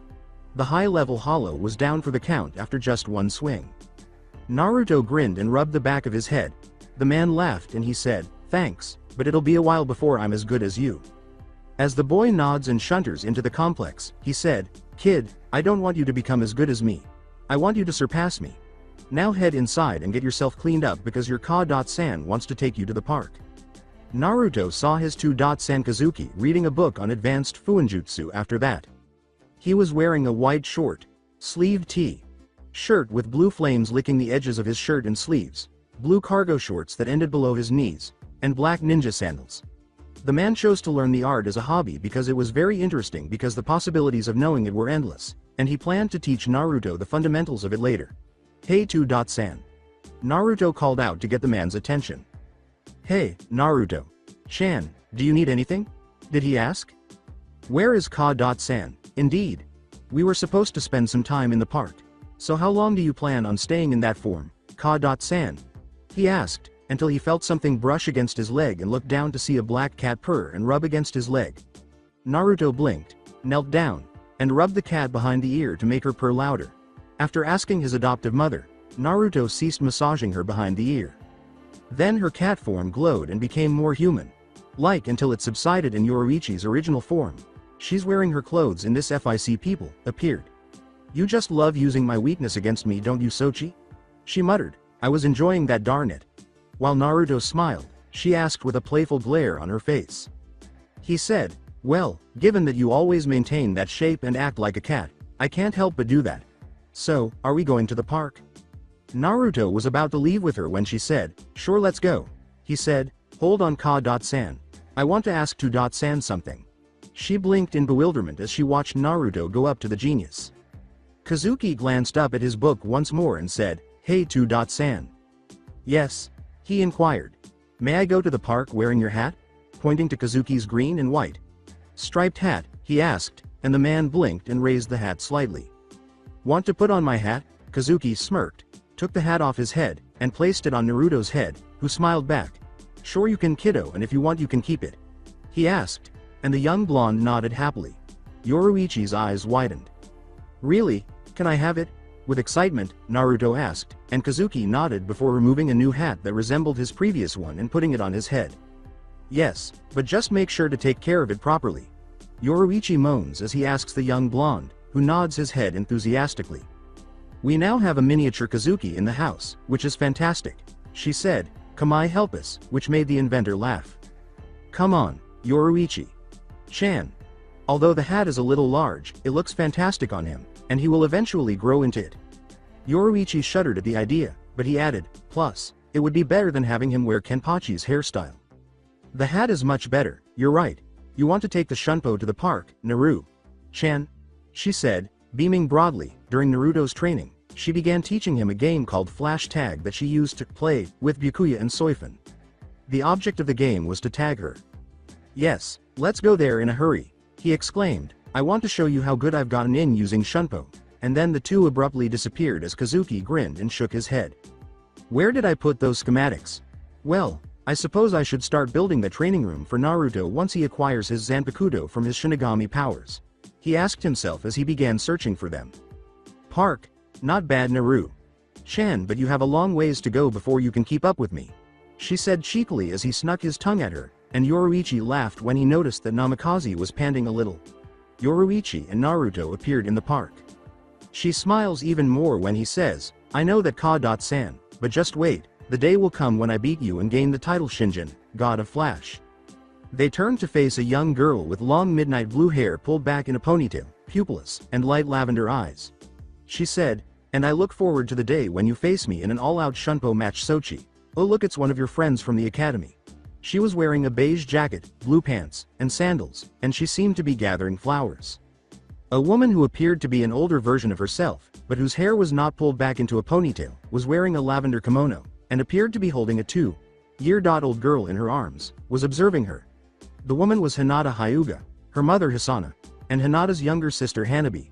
He said, "Hey, it's Hinata-chan, her mom, and little sister," and abruptly disappeared. The young blonde was crouching down with a huge grin on his face and holding two of his index fingers out and around Hinata's sides when Naruto appeared behind an unobservant Hinata. Hikari's eyes widened, but she giggled quietly and watched the scene. Yoruichi also shakes her head. He says, "Hey Hinata-chan." He prods her in the sides, causing her to squeak and leap to her feet at once. She turns around to find that only her mother, younger sister, and Yoruichi are there, and she blinks in bewilderment because she swears she heard Naruto's voice. He said, "Behind you." She turned to see Naruto, wearing a bucket hat with stripes of green and white, smiling. She joyfully exclaimed, "Naruto-kun." She then gave the blonde a hug in return. "Anyo, when did you start wearing a hat?" she asks, blinking as she finishes it and looks at his hat. He thought she looked cute as she asked, cocking her head to the side. "Oh, this? My father gave it to me. Are you fond of it?" She nods and giggles as he asks, tilting it up. The Hyuga heiress's eyes widened as she said, "Hi, I like it."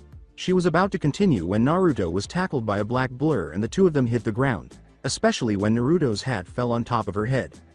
On top of Naruto, who was lying on the ground with swirls in his eyes, was a 9-year-old girl who resembled Makoto in miniature and was grinning down at Naruto. She had long raven back hair, obsidian eyes, and a dark blue shirt with the Uchiha clan symbol on the left sleeve and black shorts. She joyfully said, "Hey Naruto-kun," and moved away from him as Naruto shook the cobwebs from his head and sat up, massaging his head. His head was patted several times as he said, "Hey Makoto-chan, where's my hat?" The girl smiled as Makoto blinked when she saw him wearing it, and he asked frantically before Hinata put it back on his head, "Thanks Hinata-chan." "Naruto-kun, isn't that a bit too large for your head?" Makoto inquired. "Yes, but I'll get used to it." She smirked as he said, "My dad gave it to me." She looked at Hinata and said, "It looks nice." She said casually, "Oh hey Hinata." Hikari and Yoruichi grinned when they noticed the tick mark that appeared on the young girl's head. According to a feminine voice, "That girl, I swear she can be so rude sometimes." Yoruichi and Hikari turned to face Makoto, who was grinning as she walked toward them. Makoto sat directly next to Hikari and said, "Greetings Yoruichi-san, Hikari-san. So this is little Hanabi." Makoto put her finger in front of the cooing girl, who grabbed and attempted to squeeze the appendage with her tiny hands. "Isn't that adorable? So who does she take after?" Yoruichi asked, grinning at the scene. The woman with dark skin questioned Hikari. Jokingly, she remarked, "After her father, especially with all the crying she does. The only time she's really quiet is when she's near Hinata." "Makoto, how is the clan doing? You know, with the whole incident." Makoto sighs and tousles her hair, saying, "Much better than a year ago. The majority of the clan's ninja wanted the man behind Fugaku's death dead, but Itachi-kun put an end to that notion, knowing that they would only be hurrying to die. When a few of them spoke out against him, he demonstrated to them and everyone else why he was the new clan head," she replied. "How are your younger kids handling it, by the way?" Yoruichi inquired. Makoto has reportedly expressed some regret, but she has been handling it well since she wasn't particularly close to Fugaku because he ignored her most of the time, even though she spent the majority of her life with Itachi-kun. On the other hand, Sasuke didn't take it well, she remarked, frowning. Yoruichi scoffs as Hikari says, "I see, and he'll be likely to take it out on Naruto-kun. He can try, but all he'll get is a trip to the hospital."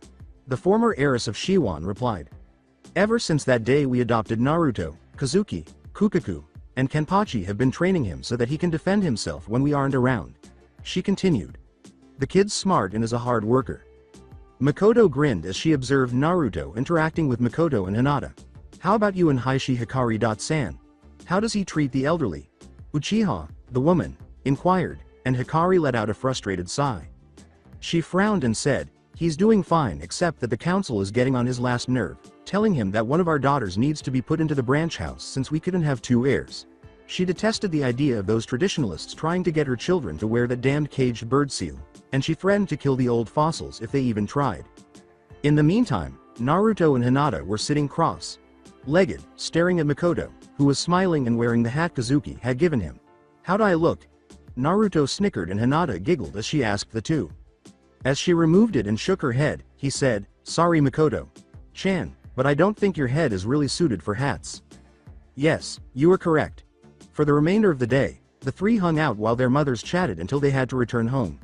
Hats don't really suit my head, she said, placing them on top of Hinata's head and snickers. Hey, Hinata looks like a hermit wearing it, she said as the girl huffed up and puffed her cheeks out, making Naruto laugh.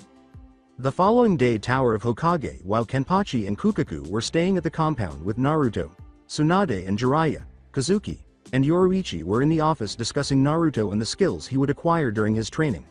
They also discussed the Hogyoku, which was now a part of Naruto. Kazuki, could you please explain what this Hogyoku does? Since it was implanted in Naruto a year ago, how does it impact him? The man raised his hat in response to the female Senju's question. What precisely does it do?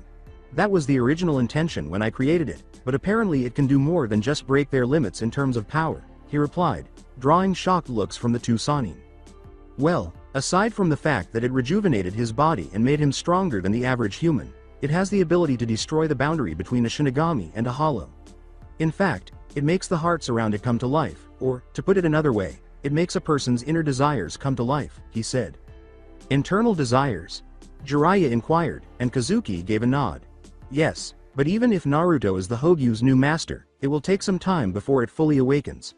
We'll just be teaching Naruto how to control his inner Hollow and his Shinigami powers for the time being, he responded, drawing puzzled looks from Jiraiya and Tsunade before Yoruichi spoke up. As their eyes widened, she explained, his inner Hollow is how you say his darker half. A hollow mask in the shape of a fox appeared on Naruto's face during the process where we implanted the Hogyoku and it healed his body, and then it shattered afterwards, meaning that he'll become a Vizard, a Shinigami that gains Hollow powers, she said. Now his inner Hollow fester until he gains his Zanpakuto or Soul Slayer, which is a weapon that is formed from a Shinigami's soul and is their partner like me and my Zanpakuto Benihime, Kazuki says as he raises the cane sword. The insane genius produced a fan and waved it in Jiraiya's face, asking, so when do you think Naruto will gain his Zanpakuto? He gets nods from both of them as he says, give or take I'd have to say in 2 years tops he'd gain it, and until that time comes, we'll continue with his regular training. Time skip of 2 years. Naruto's training in the shinobi and Shinigami arts has significantly improved over the course of 2 arduous years. Yakumo Kurama, Ino Yamanaka, Shikamaru Nara, Shoji Akamichi, and Shino Aburame were among the other clan heads' children that Naruto made friends with during that time. He also got to know Tenten and Rock Lee, 2 of the academy's older students. Because he was unable to use genjutsu or ninjutsu, the child was being teased by some of the older kids when he first met Lee. Bullies ended up making a one-way trip to the hospital, Naruto said after stepping in. Following that, Naruto and Lee got along well and occasionally sparred whenever they had free time. For 2 distinct reasons, Sasuke Uchiha and Kiba Inuzuka were Naruto's 2 primary issues. Sasuke's motivation is that Kenpachi killed the boy's father, and he didn't like that no one in the academy was higher than him. The fact that his sister was spending time with Naruto also annoyed him. Hinata is the reason why Kiba feels this way. Kiba had taken a liking to the heiress ever since they had walked into the academy and would try to ask her out.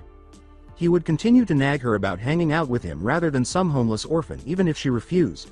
Sometimes Naruto had to threaten to beat the living daylights out of Kiba if he didn't leave Hinata alone. One such instance was when the 11-year-old Inuzuka said that Hinata was a prize, which led to Kiba getting a foot in his rear end, a black eye, and a bloody nose. Kazuki informed the young blonde during his training with his family that he would be gaining his Zanpakuto in a few years, which should happen around the time of his 11th or 12th birthday. Jiraiya occasionally had to leave Konoha to maintain his spy network, which was dispersed throughout the elemental nations. However, he would leave Naruto books and scrolls about ninjutsu and fuinjutsu. He had the blonde try to call forth a toad during his training with the Toad Sage, and to his astonishment, he was able to call forth 2 battle toads. While he and the other students were on their break at the academy, Naruto was currently sitting beneath a tree and meditating. Hey loser! Exclaimed Sasuke Uchiha, who was now coming up to the blonde who was meditating. Sasuke scowled at the blonde as Naruto closed his eyes and said, go away, Uchiha. I have neither time nor the patience to deal with you. Naruto opened one eye and gave Sasuke a look that made him a little uneasy. Look here, Uzumaki. I want you to break off your friendship with Makoto and avoid her. She shouldn't be hanging around with a nobody whose family consists of nobodies. First of all, Uchiha, don't go insulting my family, especially when you don't know anything about me, and as for Makoto, I'll hang out with her whenever I want to, and no one, especially a weakling like you, will not stop me, and considering the fact that my uncle sent your father on a one-way trip to the afterlife for being a stuck-up prick who thought he was untouchable, you would be wise not to piss me off," Naruto said. After hearing about Naruto from some of the villagers, he yelled, "Shut up, at least I had a father and am not some mere orphan boy who was crapped out by some slut that should have smothered you with a pillow on the day you were born."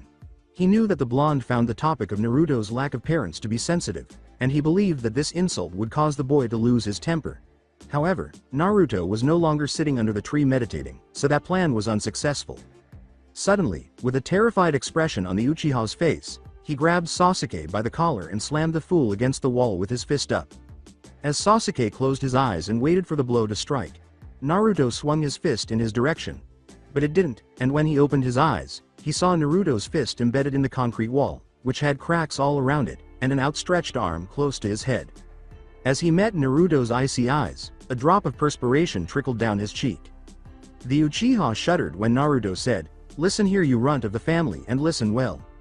You are treading on dangerous grounds right now, and you should consider yourself lucky I didn't hit you with my punch, or you would have had to get your jaws wired shut and half of your teeth removed and replaced. If you ever insult my family or my deceased mother again, I will break you in half and send you back home in a fucking wheelchair, do you understand me?" He growled, and Sasuke sighed with D to the surprise of the Uchiha. Naruto's fist was free of any scrapes, blood dripping from it, or other injuries when he pulled it out of the concrete wall. When Naruto let go of Sasuke's collar, the Uchiha fell to the ground and Naruto turned to leave. The clan's runt awoke from his daze and snarled, "This isn't over, you ignorant jerk." "Definitely not." As he glared at Naruto's retreating form, Sasuke thought, "I'll make the blonde pay." Itachi Uchiha watched from the shadows. He was impressed when he witnessed Naruto punch a hard concrete wall, leaving his fist imprint, without even flinching. He was also dissatisfied with Sasuke's treatment of Naruto and realized that if he didn't change his ways, he would ultimately meet the same end as their father. Shisui, who was standing on a tree branch with his hands in his pockets and the clan head nodding, said, "That Uzumaki kid is pretty impressive, huh, Itachi?" The master of Shunshin nodded as he stated, "Yes, he is, and given who has been training him, he'll be the strongest in his age group within a few years." "Yeah, can't say I can say the same for your runt of a brother. That kid seriously needs a wake-up call, and if he keeps pissing Naruto off, then don't be surprised if he does come home in a wheelchair," Shisui says, and the two walk away. The Namikaze estate backyard. Naruto was standing a few feet away from Kazuki, Yoruichi, Kenpachi, and Kukaku in the backyard, his shirt off. At this point, the Shikifuan seal began to glow and pulse, intensifying every few seconds. "It's already taking place, isn't it? Will the child get his Zanpakuto?" On the inside, Kenpachi was thrilled and pondered what kind of Zanpakuto Naruto would be, secretly hoping it would be a very strong one. "When I say, okay, Naruto, release as much of your Ryatsu as you can until you reach your limit," Kazuki said, gesturing with his fan in front of his face. "It appears so, Kenpachi." Naruto nodded as he spoke. Naruto said, "Yes, 2.san." As the pulse increased, Kazuki watched the seal closely. "All right, Naruto NOW. Ryatsu, which is silver, white in color, erupts from Naruto's body like a volcano and flares around the field, sending wind gusts everywhere as he yelled. As she watched her nephew release this much spirit energy, Kukaku whistled in awe, saying, "Man, this kid's spirit energy is unreal. It's nearly comparable to a lieutenant's," she remarked. "Who would have guessed that all that training we gave him would make him gain this much spirit energy?" Kenpachi said, grinning like a shark. The seal on Naruto's stomach began to melt as he continued to release his spirit energy, and the blonde began to perspire because he had reached his limit. "Just persevere a bit longer, Naru-chan," Yoruichi called out, worried about her son's safety and hoping he would emerge in one piece. A tiny golden orb appeared in front of Naruto's torso when the seal completely melted away, making his body extremely heavy and causing his knees to buckle until Kenpachi yelled, "Hey Gaki, don't you dare keel over. Damn it, keep pushing," he yelled, but Naruto resisted and expelled as much spirit energy as he could as the orb expanded before him. As the orb grew, Kazuki mutely remarked, "Almost there. All right, Naruto, you can stop," he yelled as the blonde's energy gradually subsided until it was gone, and he collapsed on his hands and knees, panting heavily, his eyelids feeling heavy, and he was on the verge of passing out when Yoruichi grabbed him before he hit the ground. When she carefully turned him around, she noticed that he was trying to catch his breath and that his chest was slowly rising and falling. "He's fine," she said. He was a little overwhelmed by the amount of Ryotsu she emitted from his body, so she lifted him onto her shoulders as the orb began to subside. Kukaku saw this and blinked a few times. "All right, why do you three look so shocked?" When it happened, Yoruichi, Kazuki, and Kenpachi's eyes went out of their sockets when they saw two Zanpakutos lying on the ground in a crisscross position, but that wasn't the reason why they were so shocked beyond belief, she inquired. "This is incredible. Old man Yamamoto's Zanpakuto is in the Gaki," Kenpachi said, glancing at one of the two Zanpakutos. Ryujin Jaka, the Zanpakuto who was regarded as the oldest and most powerful to have ever existed in Soul Society, had a purple hilt with a circular guard surrounded by flames. The guard was encased in a red sheath with a golden flame pattern that began at the tip and ended in the center of the sheath. It was Injetsu, Zanjetsu's brother blade, and it had a dark red handle, a hexagonal hand guard with two crescent moons on opposite sides, a blue tassel attached to the end of the hilt, and a black and red sheath. "That's not all, Kenpachi, he's got Isshin's Zanpakuto also," Kazuki said with awe on his face. Kazuki said, "Let's get Naruto inside." The other three Shinigami returned to the estate, but Kazuki was unable to move. Naruto had acquired one of the Zanpakuto, which was used by the strongest Shinigami to have lived for 2,000 years, in addition to the founder and leader of the Godai 13. For good reason. Ryujin Jaka was a blade that even Captain-class Shinigami feared. It symbolized absolute power, and no other Zanpakuto had abilities that even approached its. Though not as strong as Ryujin Jaka, Injetsu was no pushover, especially since Kazuki had personally witnessed how lethal the blade could be in the hands of a master swordsman. Now that the blade had returned and had selected Naruto as its new wielder, the genius couldn't help but wonder just how powerful Naruto would become with that blade by his side. Isshin and Injetsu were a formidable combination. Who would have guessed that he would win the old man's favor out of all the Zanpakutos? Yoruichi and Kukaku agreed with Kenpachi when he said, if he ever masters that blade's powers, there won't be a force on Earth that will come close to being his equal. The following day in the Hokage's office, Naruto has acquired two Zanpakutos, then? Kazuki nodded in response to Tsunade's query. Tsunade raised an eyebrow, so he chose to clarify, saying, yes, but the Zanpakutos he gained are two very powerful ones, and if he masters them then the boy will surpass both of his parents and well as the other Kages in the future. The first Zanpakuto he gained was the oldest and most powerful of the Zanpakutos, and it had no equal. The captain commander of Godai 13, Yamamoto Genryusai, who was a master of all Shinigami arts and had been the leader for more than 2 millennia, wielded a formidable fire-based Zanpakuto known as Ryujin Jaka. Even without Ryujin Jaka, the man had no equal in terms of skill and power, Tsunade says, her eyes widening in disbelief. The other one, which is also a strong blade, was called Injetsu. Isshin Kurosaki, the father of Ichigo, the person who beat Aizen, wielded it, he concluded as Tsunade processed the information. So, is he aware of their names yet? Kazuki shook his head in response to her question. No, none of the four of us will tell him, the man said. He'll have to learn their names on his own by attempting to connect and communicate with them until they think he's worthy of knowing their names. All right, just watch out that you don't push him too far. The man nods and laughs as she quotes. His biological parents have a tendency to do such a thing, and it resulted in them having to be sent to the hospital for being reckless and.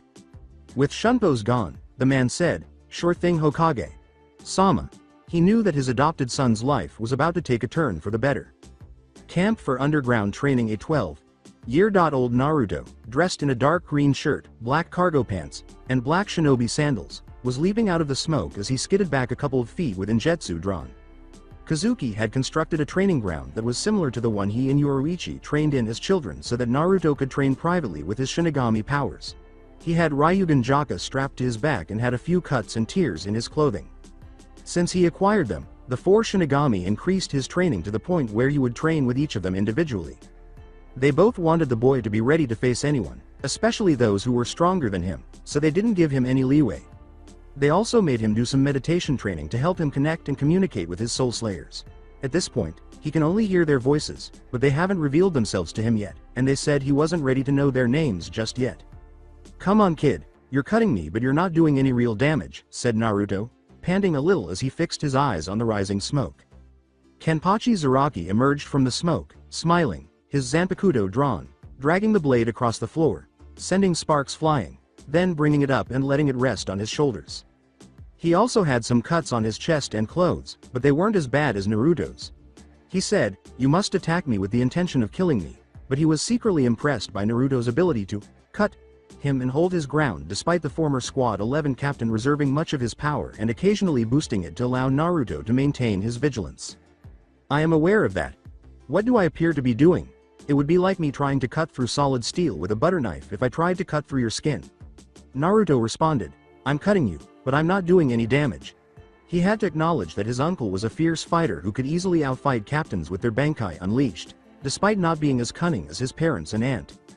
"Are you curious as to why? It's easy. Look at my blade," he said, holding his sword out sideways, and his spiritual pressure rose around him. His Zanpakuto appeared to be vibrating and a golden glow surrounds it. "Do you see this?" he responded, pointing to Injetsu. "My blade is full of the desire to kill you. Yours, however, lacks that desire because you are afraid to hit me with all of your might." After saying this, Kenpachi suddenly accelerated toward Naruto while brandishing his blade. When Kenpachi brought his blade down on the blonde's head, Naruto's eyes widened, and he raised his blade to block the attack with his other hand on the blade's flat end. The training grounds shook from the power Kenpachi placed behind the blade, and another explosion of dust burst from the ground. Damn it. He growled between his teeth as Naruto gritted his teeth in frustration at the strength Kenpachi put into the blade and struggled to prevent the man's sword from severing him in two. Kenpachi smirked and began to unleash a series of thrusts and slashes that were directed at the blonde's vital areas, but Naruto struggled to block and avoid them, and as a result, he sustained multiple cuts on his body. He said, "Come on kid, you're making this too easy for me." Then he kicked Naruto in the torso, causing him to spit up, fly backwards, and crash into a rock structure that exploded from the impact, sending him tumbling backwards. The blonde painfully got up and coughed up some blood while clutching his side as he skidded to a stop. When he saw a foot coming down toward his head, his eyes widened, and he used Shunpo to escape just in time, as the foot struck the ground so forcefully that it left a small crater. Naruto's breathing became more labored, and Kenpachi left the crater he had made with a disillusioned expression on his face. "What is wrong with you, kid? How come you're fleeing like a coward?" he inquired, which infuriated Naruto. Naruto declared, "I am not a coward." However, he froze when Kenpachi's golden Ryotsu flared up and caused the ground to tremble. "Save the bullshit, kid, for me. Take a look at yourself. You appear ready to pass out while I'm only letting go of a small portion of my spiritual pressure. I am coming at you with the intention of killing you, which is why you are afraid of me. You would already be dead if I were the enemy," he said, lifting his blade into the air and bringing it down, sending a yellow shockwave down toward a stunned Naruto. In the meantime, while observing the battle from a distance, Kazuki, Yoruichi, and Kukaku noticed a burst of golden energy. "What is that fool doing? Is he attempting to murder Naruto?" With an angry tone, Kukaku asked, seemingly prepared to leap down and break up the fight before Kenpachi killed Naruto. She looked at Yoruichi in disbelief as she said, "Kukaku, don't jump down there. This is for Naruto's own good."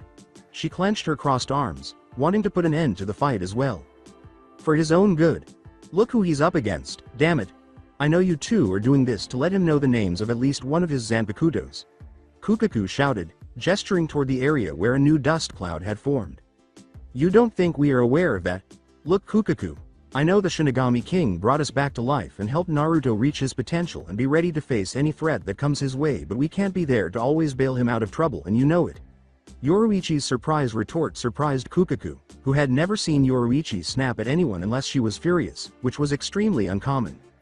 As he prepared a binding spell in case Kenpachi went too far and actually hurt Naruto, Kazuki said gravely, "Don't worry though, if it gets out of hand I'll personally stop it." Kukaku gritted her teeth in rage but nodded. "Damn it. Even though I went through all that training I still can't face Kenpachi even when he's holding back. Why? I practically trained until it hurt to even breathe, but it's still not enough. What am I doing wrong?" The blonde thought angrily as he turned to face Injetsu during the fight, where Naruto's left arm was bleeding and blood was dripping from the side of it. They kept saying he wasn't ready and that he'll know when the time comes, which only irritated him. He was wondering why his Zanpakuto wouldn't reveal themselves or give him their names.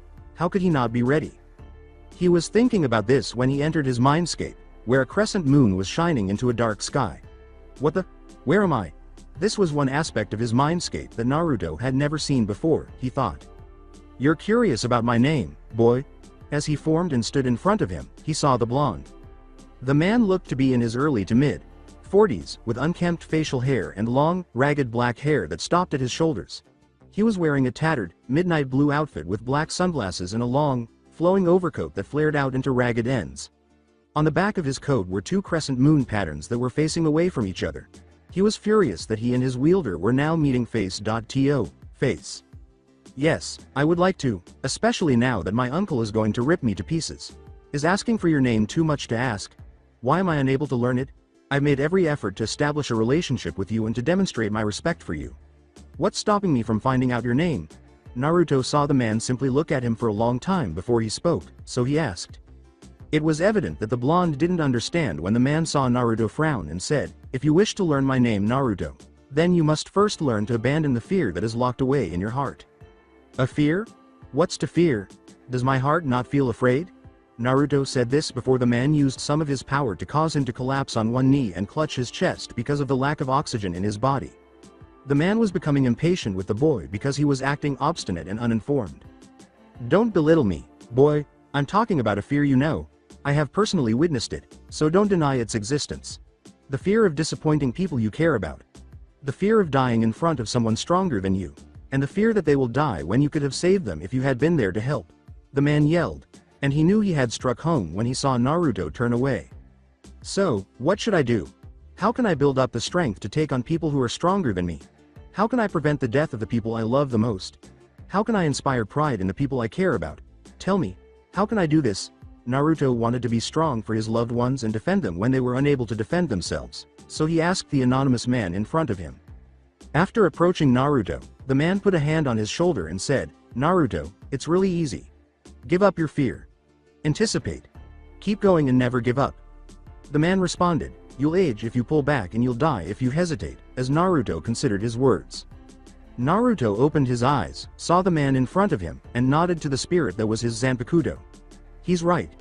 If I continue to fear and hesitate, I along with those I care about will suffer. I must remove all fear and all hesitation. I must look to the future. You finally get what I was saying? Excellent. Naruto Uzumaki Namikaze, now rise. Get up and use my power to help you defend the people you care about and to help you battle the enemies that lie ahead. Now speak my name and release me by reciting this incantation. The blonde nodded his head in agreement as the man yelled his name at Naruto. Beyond his mental landscape, Kenpachi stopped approaching Naruto's fallen form and blinked a few times as his knelling body began to glow silver white. Then it burst out of it and flew around wildly until it formed a pillar of light. What's this? How is his Ryotsu getting stronger and rising? Kenpachi smiled as he felt the amount of energy that Naruto was releasing. So he's finally done it, huh? His power started to dwindle a few minutes ago unless he said to himself, but then his eyes widened when he saw Naruto lift his head up and see that his eyes were the same color as his Ryotsu. He discovered his Zanpakuto's name. When the pillar of silver white energy materialized, the other three's eyes widened and they exclaimed, "Wow!" Benihime vibrated from the energy she was feeling as Kazuki remarked, "He's finally found out the name of his partner." Slowly, Naruto rose to his feet and lifted Injetsu into the air, saying, "Injetsu, tear a path of destruction across the heavens and tear the moon apart with your powerful fang." When Kenpachi saw Injetsu in its released state, his eyes widened. The blade resembled Ichigo's blade Zanjetsu's Shikai, but there was a significant difference. Naruto screamed out, and his Ryotsu exploded outwards, but it subsided after a few minutes. There were two white crescent-shaped moons on the black side of the giant cleaver, but they were inverted, and a black crescent moon on both sides of the silver edge of the blade, which was serrated. In order to attract the man's attention, Naruto said calmly, "Uncle." The blade glowed and he said, "I suggest you try not to take this next attack head-on." The silver hilt had gray wrappings and a short length of chain at the base, and the blade itself curved inward at the backside of the tip like a trench knife. However, when Naruto said this, Kenpachi arched an eyebrow. "Oh, why is Naruto there?" Kenpachi inquired, and Naruto raised his head in response, revealing that his irises had turned silver. As Naruto answered, "Because right now I can barely control it." Kazuki's eyes widened and he swore inwardly as the ground beneath him exploded and surrounded him in a ring. "Now, Kenpachi, take off your eye patch. Avoid confronting that attack directly," the man shouted, and Kenpachi's eyes widened as he felt the power emanating from Naruto's Shikai and heard Kazuki warn him not to confront that attack. The blonde let out a battle cry and swung Injetsu downward, sending a strong wave of silver-white energy down toward Kenpachi. Shit. Kazuki, Yoruichi, and Kenpachi were forced to cover their eyes as the attack emitted a bright light and debris flew in opposite directions. Kenpachi said this and immediately tore off the eye patch. When the assault subsided, they opened their eyes to reveal a kukaku whistle and a long, wide, deep crevice that extended for miles. Wow, that was really destructive. Where is Kenpachi, I wonder? As she asked, she was secretly terrified that the man had been vaporized in the assault. The battle. Hungry Warrior's eye pact was gone, and he had a deep gash that ran from his shoulder to his torso, blood streaming down his arm, and the left side of his clothes gone. Yoruichi said, "There he is." The man was a few feet from the crevice. As he noticed the deep crevice, Kenpachi muttered, "Man, that was close. Had I not removed my eye patch I would have lost my arm." He turned to face Naruto and noticed the blonde lying on the ground, drooling and snoring, while Injetsu was lying on the ground. After laughing at the scene, Kenpachi approached the unconscious Shinigami/Shinobi. Training and said, "Well done, kid." After he finished speaking, the other three Shinigami joined Kenpachi and Kazuki in laughing. "You put everything into that move and actually cut me," he said. "Will you take a peek at that?" The poor kid knocked himself out from the amount of energy he put into that attack. As Injetsu returned to its sealed state, he remarked jokingly, "Talk about reckless." Yoruichi approached Naruto's unconscious form, put Injetsu back in the sheath, and lifted Naruto, placing her son on her back. Yoruichi smiled and said, "Yeah, reckless, just a certain orange-haired boy we all used to know." Naruto reminded her a bit of Ichigo because the teenager had a way of pushing himself over the edge, especially for those he cared about. Kazuki sighed as he looked at the damage and she carried him off into the compound. He shunpos away after saying, "Well, I guess I'll need to get this place repaired." Kukaku approaches Kenpachi and sighs upon seeing how torn he is. "You baka, are you unfamiliar with the concept of restraint?" Kenpachi snorted as she put her hands on her hips and asked. He was slapped upside the head by the female Shiba, but he barely felt it. "Please, restraint is for cowards and weaklings and no nephew of mine is gonna be one." "Baka, for crying out loud, he is a child." He smirked as she yelled, "You're supposed to train him, not beat him nearly to death like you did those idiots. We call it kukaku, or tough love. So, will you get me patched up or will you just stand there staring at my ripped body?" The woman blushed and gave him a glare as he teased her. She threatened, "Shut up or you're sleeping on the couch for a week." Kenpachi just grinned in response. As her cheeks puffed out and she walked away, dragging the man by his torn collar, he replied, "That may have an effect on Kazuki, but we both know who'll be missing who in the bed at night." Kenpachi, on the other hand, whistled and looked at Kukaku's swaying hips and ass. "Are your skirts becoming tighter, or is it just me?" When he asked, Kukaku's whole face turned scarlet, and steam was leaking from her ears. She had to use all of her willpower to avoid punching the man in the face, but since his skin is stronger than steel, she would only be injuring, if not breaking, her own hand. "In the mindscape of Naruto, when do you intend to tell the boy who you are?" Injetsu asked, floating in the middle of the night and gazing at the moon. When a pair of red, slit eyes emerged behind Injetsu, who was still gazing at the moon, he asked. "He's too impatient right now to even know my name, let alone meet me, but soon." Injetsu nods as the deep, strong voice says, "I will appear before him once he learns to balance himself out, but for now he's not ready." "I agree, but he does have a lot of potential to become even greater than our former wielders with us by his side," says Injetsu. The voice fades into the night as it says, "Indeed he does, but until then train him well, Injetsu." Injetsu responds, "And train him Aishala Kyubi." Time skip of 2 years camp for underground training. The training area echoed with the sound of a sword slicing through flesh, and a creature with a hole in its torso, wearing a white skeletal mask, howled in agony and vanished as it was cut diagonally by a blade. When it fell to the ground, a 14-year-old blonde, who was 5 feet 6 and wearing a dark blue sleeveless muscle shirt, black pants with a silver line running down the bottom, a silver belt around the waist, and anbu-like sandals, as well as a pair of black fingerless gloves with metal plating, had Injetsu drawn to the ground. In other words, he was ripped. His face and body were made of baby fat, and he had the physique of a trained fighter. His hair was shoulder length, wild, and spiky, with jaw-length bangs on the sides. His eyes were deep blue, with slit pupils and a pair of canines protruding from his upper lip. The sheath of Injetsu was strapped to his belt, and Ryujin Jaka was strapped to his back. He was Naruto Uzumaki Namikaze, and ever since he had learned the Shikai of Injetsu, he had always sought advice from his partner when he was practicing with the blade. It seems that Injetsu and Naruto got along better than he did with Isshin, as Naruto began to become more composed and less iris. Naruto flicked off the blood dripping down his blade and sheathed his sword, but not before more of the masked creatures known as Hollows emerged and began growling at him through some black portals that had formed around him. As the Soul Eater approached him and seemed to be drooling as they fixed Naruto with their ravenous eyes, the blonde smirked and said, "Well, would you look at this?" As he mentally tallied the number of Hollows, he thought, "I seem to be outnumbered. A total of 10 each. No issue," he said. Cracks appear and spread across the Hollow's face, and it falls backwards, crashes into the ground, and then dissolves as the blonde abruptly shunpos in front of the face of a startled Hollow and grins before striking the creature dead in the skull face with his right fist. The blonde simply points his index finger at the beast, which glows blue, and then he fires a powerful lightning bolt from the tips of his fingers, hitting the Hollow in the middle of its head and going through it, leaving a smoking hole in its cranium and causing it to dissolve. Naruto continues to hover in the air before turning his attention to the other 9 Hollows, still grinning. Next, he says, shunpos away once more, and cuts down 2 more Hollows that dissolve away. Hado no Yan. Byakurai. Naruto says as a large fist descends towards his body. With his right leg up, Naruto disappeared as the fist missed and he emerged above the Hollow that attempted to hit him from behind. He then descended towards the Hollow's head, kicked the creature's skull with an axe, and it crashed headfirst into the ground. He then pointed his palm out at the down Hollow, causing a sphere of red energy to form in his palm. Hado no Sanyuichi. Shakaho.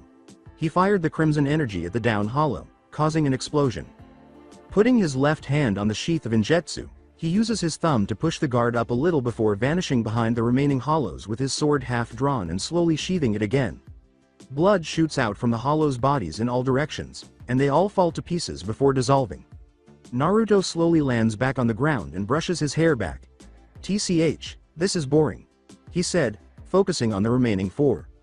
As he walked over to a rock texture and removed Ryujin Jaka from his back and set it aside, he muttered, "So much for a decent morning exercise." He then picked up a dark green jacket and put it on, leaving it open. Then he grabbed a green and white striped bucket hat, put it on his head, and strapped Ryujin Jaka back on. "Well, Naru-chan, we can't have you attend your last day at the academy."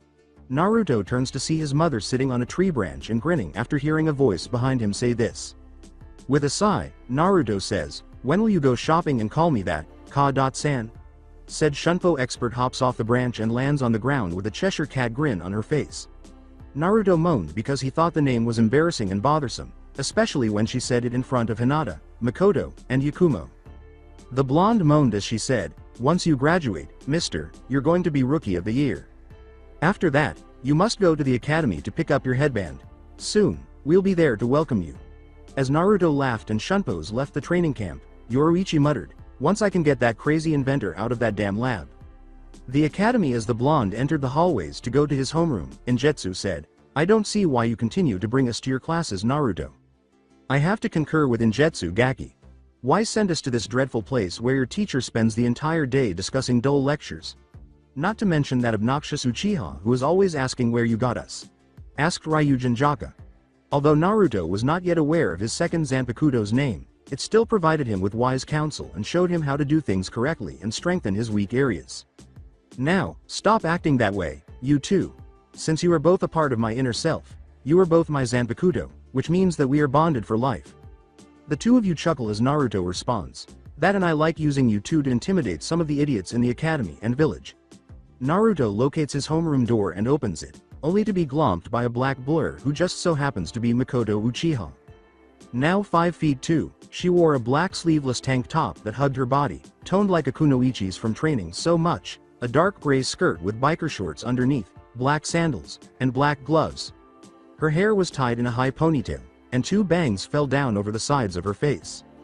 With a lovely flush and a sly smile, she said, "Hey Naruto-kun. I see you're still wearing that old bucket hat." "Hey, don't make fun of the hat that I got from my grandfather," he remarked, "at least it fits my head," as she let go of him and grinned. "In any case, how can you get that hat on that bird nest you refer to as a head?" As they made their way to their seats, where Hinata was waiting for them, she was dressed in her Shippuden costume, but her hair was tied back, she asked in a light-hearted manner. However, Naruto mockingly glared at her, saying, "Hey, don't go insulting my hairstyle, Makoto-chan." She laughed when he said, "At least mine doesn't look like a duck's rear end like your brother's does." As the two sat down, Naruto sat in the middle of Makoto and Hinata, and the Hyuga heiress abruptly took Naruto's hat and put it on her head. The male Uchiha was sitting in the third row, near a window, brooding, until he noticed Naruto strolling with his sister.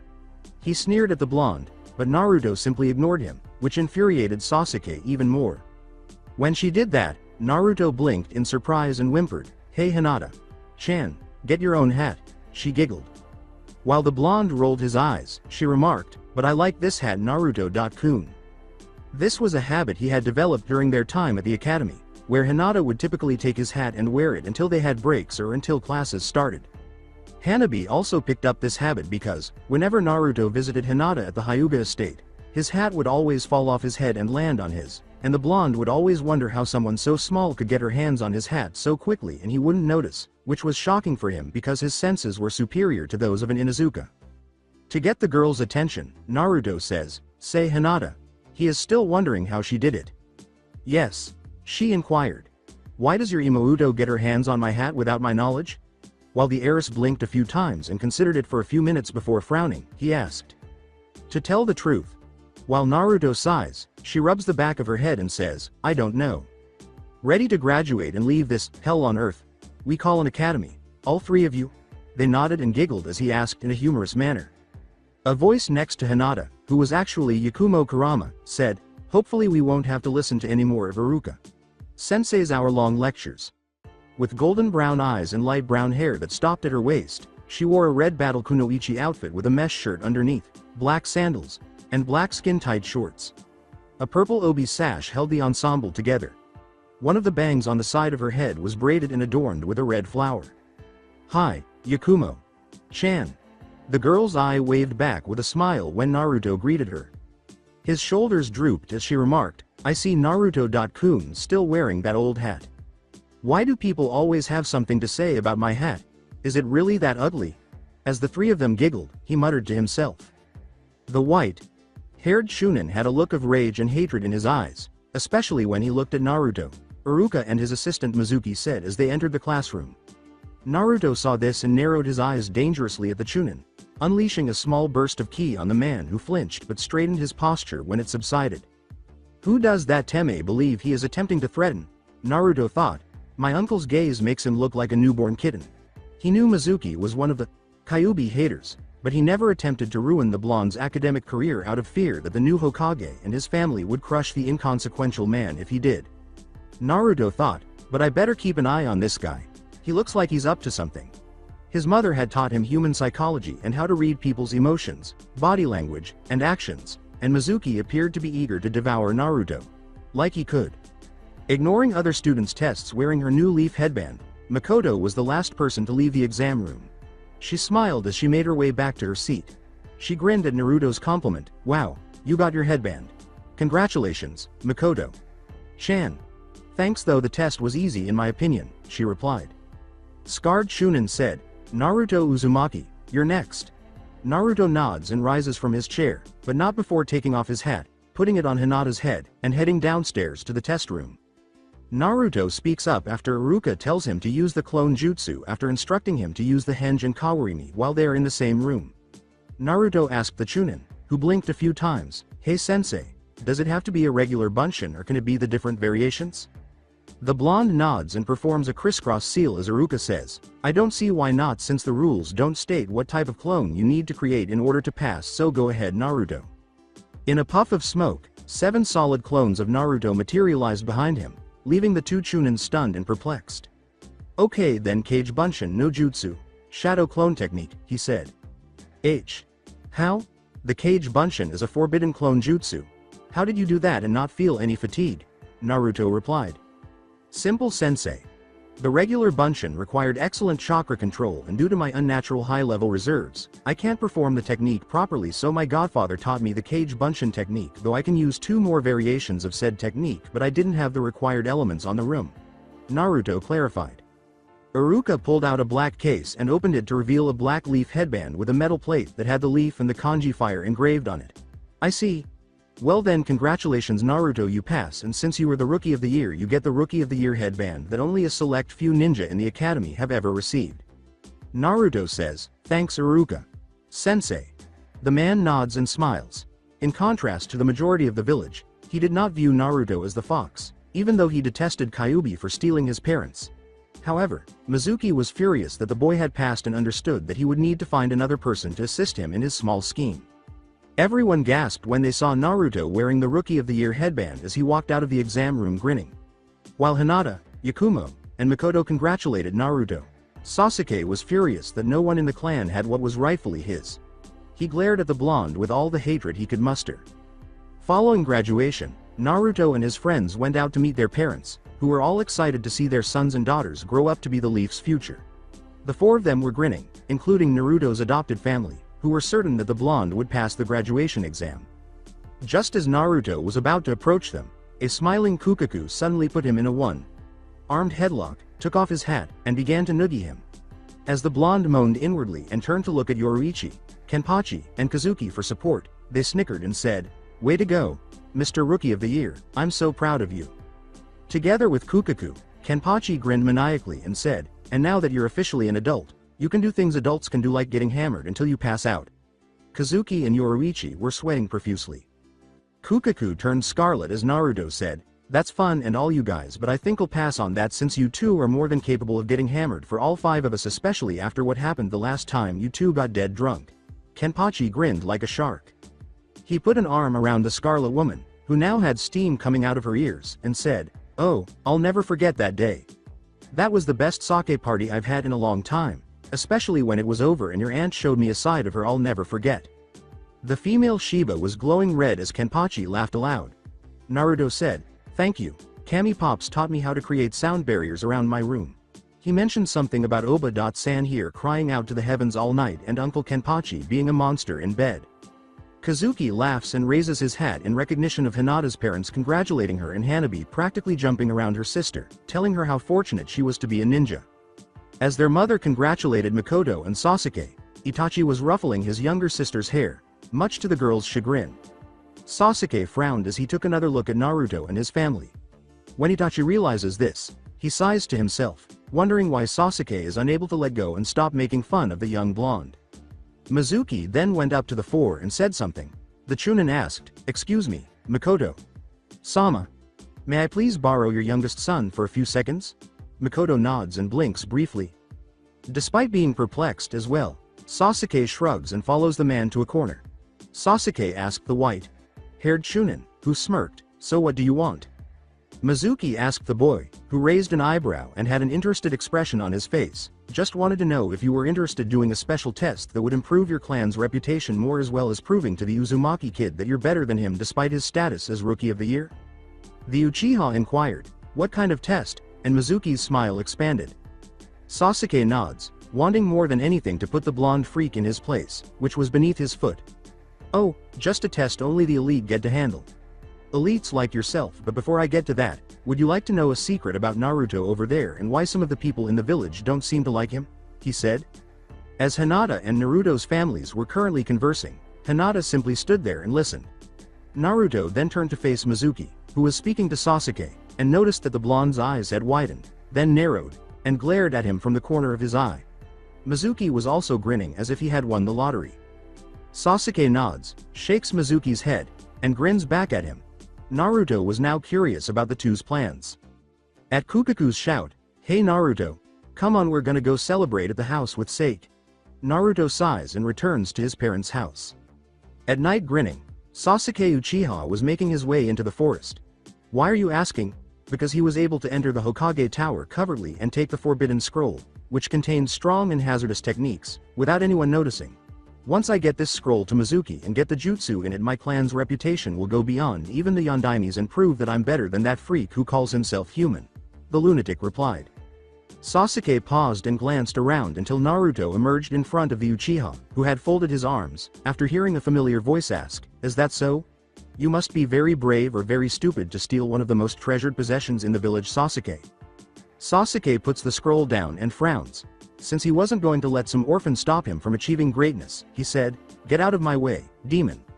I've been given a mission that only the elite can do and no freak of nature will get in my way." The prick, however, caused Naruto to narrow his eyes. Sasuke had the gall and the audacity to smirk, but Naruto asked me dangerously, "What did you just call me?" Sasuke grinned and said, "What? Surprised that I know about your little secret, Naruto, or should I say a Kyuubi?" Naruto's eyes had turned as cold as ice. He drew out 2 kunai and said, "Mizuki told me about how you're responsible for attacking the village and killing the Yondaime." With a sick smile on his face, he charged at Naruto and said, "So I think I'll do the village a favor and kill you, monster." Sasuke was shocked when Naruto disappeared, and the next thing the Uchiha knew, he had been kicked hard in the torso, sent flying into a tree, and was sliding down it. As Sasuke struggled to stand up, Naruto said icily, "You really are stupid, Uchiha." Sasuke's eyes widened as he watched Naruto slowly draw his sword before pausing in the middle and grinning. "You just broke a high-class law that is punishable by death, and by all rights I should kill you." When Naruto concluded, Sasuke was perplexed until a shadow appeared over him and stated that Uchiha had a terrified and dreadful expression on his face. "Actually, I don't think that will be necessary since your brother looks like he wants to do the deed for me." When he slowly turned his head to the right, he saw Itachi's imposing figure staring down at him with red Sharingan eyes. As the youngest member of the family shuddered in terror at the soul-piercing look his older brother gave him, Itachi said, "Hello, little brother." His voice was dark and icy. The clan head grabbed Sasuke by the collar, lifted him up, and punched him so hard that the boy was knocked out in an instant. "You have no idea how much trouble you're in, you fool." Naruto-san, can you deal with the other traitor? I already informed the Godem about the scroll being stolen, and she has sent ninja to search for Mizuki and the scroll. Itachi asks and Naruto responds with a nod. Naruto handed Itachi the forbidden scroll, and the Uchiha nodded. "Sure thing, and all your brother's fate in your hands." Then he leaves with Sasuke and the scroll to deliver it to the Godem. "Very well, and as for my little brother, he's gonna be having a little one-on-one session with me, and he'll be lucky that he doesn't get sent to jail or worse, banished from the clan for his insolence." Naruto tilts his hat down and whistles. Naruto shunpos into the forest after saying, "I'd say I feel sorry for the Teme, but then I'd be lying. Now it's time to take down the traitor." Mizuki grinned malevolently at his masterful feat of tricking Uchiha into taking the forbidden scroll of sealing. He had simply told the brat that it was a top-secret test that was only given to those who had the best chance of becoming a shinobi of the leaf. When he said that, the raven-haired boy was ecstatic, and the child blindly accepted the idea. Naruto yelled, "Hello, Mizuki." Teme, from behind the alleged teacher, frightening him into leaving his hiding place. With a laugh, Naruto raises his hat. Mizuki exclaimed, "You? What are you doing here, demon brat?" After noticing Naruto smiling at him and realizing that the boy's presence wasn't good. "Funny, I was actually wondering the same thing about you. It turns out that I and his brother caught your little errand boy not too long ago. You know Itachi Uchiha, right?" asked Naruto, after he saw Mizuki give him a startled look before jumping from the trees to the grass and attempting to flee before Naruto stepped in front of the traitor. They were soon surrounded by a number of shinobi, who drew their weapons. For once, the big bad demon is actually applying his intellect. Maybe you would also understand why everyone in the village despises you. Since Mizuki knew a number of these shinobi and knew they detested Naruto for what he held, he asked, "Why would these shinobi sooner attack you and let me go free while they become the heroes of the leaf for ending your miserable existence?" As Naruto saw Mizuki frown at him, he said, "If you're referring to the Kyuubi, then yes, I do know of him, but sadly the fox is no longer part of me." The other shinobi also frowned, not understanding what the boy was talking about. "Avoid trying to conceal it. You're Kyuubi. You're going to die because you attacked the leaf 12 years ago." Mizuki smiled at how this worked out for him as he watched the leaf shinobi around him gaze at the blonde. "Really?" Naruto sighed at this new development as he looked around and saw that, rather than pursuing Mizuki, the leaf shinobi were now preparing to fight him. "Yes, exactly. The village will always want to spill your blood, no matter how much Hokage the bitch may be. The village will never care about you and will make sure that your life ends at their hands, no matter how much she has the support of those 4 weirdos who are your adopted family." Mizuki was happy that things were going his way and said as he produced a kunai. When Naruto pulled the sheathed Ryujin Jaka off his back, the ninja became tense. "And if they want to make an attempt to end my life, then they can go ahead and try, but just like the other fools who have tried." Naruto disappeared once more, and several flashes of silver appeared in various directions, surprising the ninja. He then appeared behind the group with Ryujin Jaka halfway drawn and slowly sheathed his sword, saying, "They will fall before my blade," he said coldly, and fully sheathed his sword, and blood spurted from the traitor's body, causing them to fall to the ground dead. Mizuki, on the other hand, managed to replace himself with a log, but he was clutching his bleeding arm. "You demon! Damn you!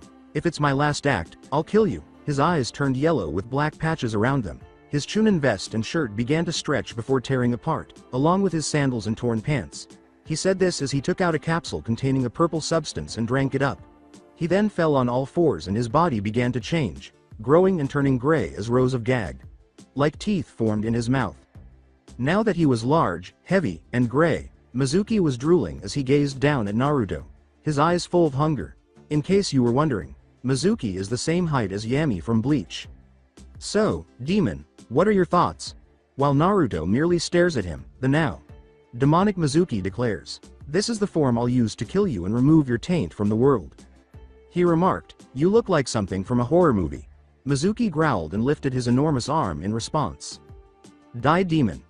As the traitor's fist slams into the ground and leaves a massive crater, Naruto disappears and reappears behind Mizuki grinning. He roared and slammed his fist down on Naruto's form. The man's head turns as he says, "You missed, traitor." He snarls and tries again, but Naruto disappears and misses. Mizuki makes a path of destruction in the forest for the next 10 minutes, during which time Naruto simply avoids his attacks. "Gra, I'll go visit those 3 girls you care about so much and have a good time with them, especially the Hyuga slut, unless you come face me, demon." He let out a roar, but then he let out a cry of pain because his right arm had been severed, and blood was streaming from the stump. Naruto was now standing on thin air, his face displaying a sour expression. "Think of those words as your final betrayal. Bakudo no Rokujuichi. Rokujikoro," Naruto says, pointing to Mizuki with his index finger. 6 slender, wide beams of light strike Mizuki's midsection as well as a flash of yellow light emanates from the tips of his fingers. "Oh, I am immobile, demon brat, what did you do to me?" Mizuki roared as he struggled to get away from the light beams that were immobilizing him. Naruto nods as Ryujin Jaka, who was glowing a reddish-orange, says, "Perhaps now I can be of some assistance to you, Naruto. Now is not the time for questions. You have earned the right to now use me since you balanced yourself out both physically, mentally, and spiritually." The deep voice says, "Now repeat these words and call out my name." The air around Naruto seems to be heating up as fiery, colored spirit energy flares out of his body. As the flaming aura intensifies, Naruto declares, "Now you're screwed, Mizuki." As he uttered the incantation in the name of his second Zanpakuto, reduce all creation into ash, Ryujin Jaka. A massive flaming firestorm suddenly burst forth and roared to life behind Naruto. When Mizuki saw the Konoha pariah suddenly conjure a massive wall of fire, his eyes widened in wonder and shock. "Amazing. Is this your Ryujin Jaka Shikai?" The blonde thought. "I can almost feel the heat from your flames." "Yes, Naruto, this is my Shikai. As you know, I am the oldest and most powerful of any other Zanpakuto. My very Shikai was strong enough to even make Captain Class Shinigami fear me. My flames are not ordinary either.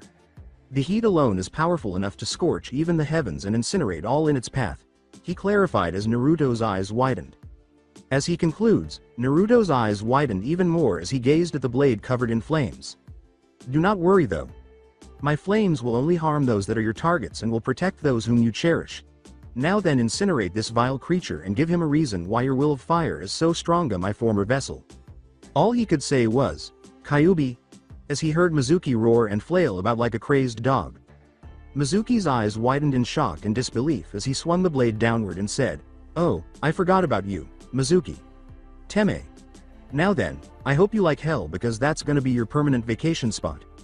As the flames ate him up, the traitor's wailing screams were the last thing Naruto heard from him, but they quickly subsided in a matter of minutes.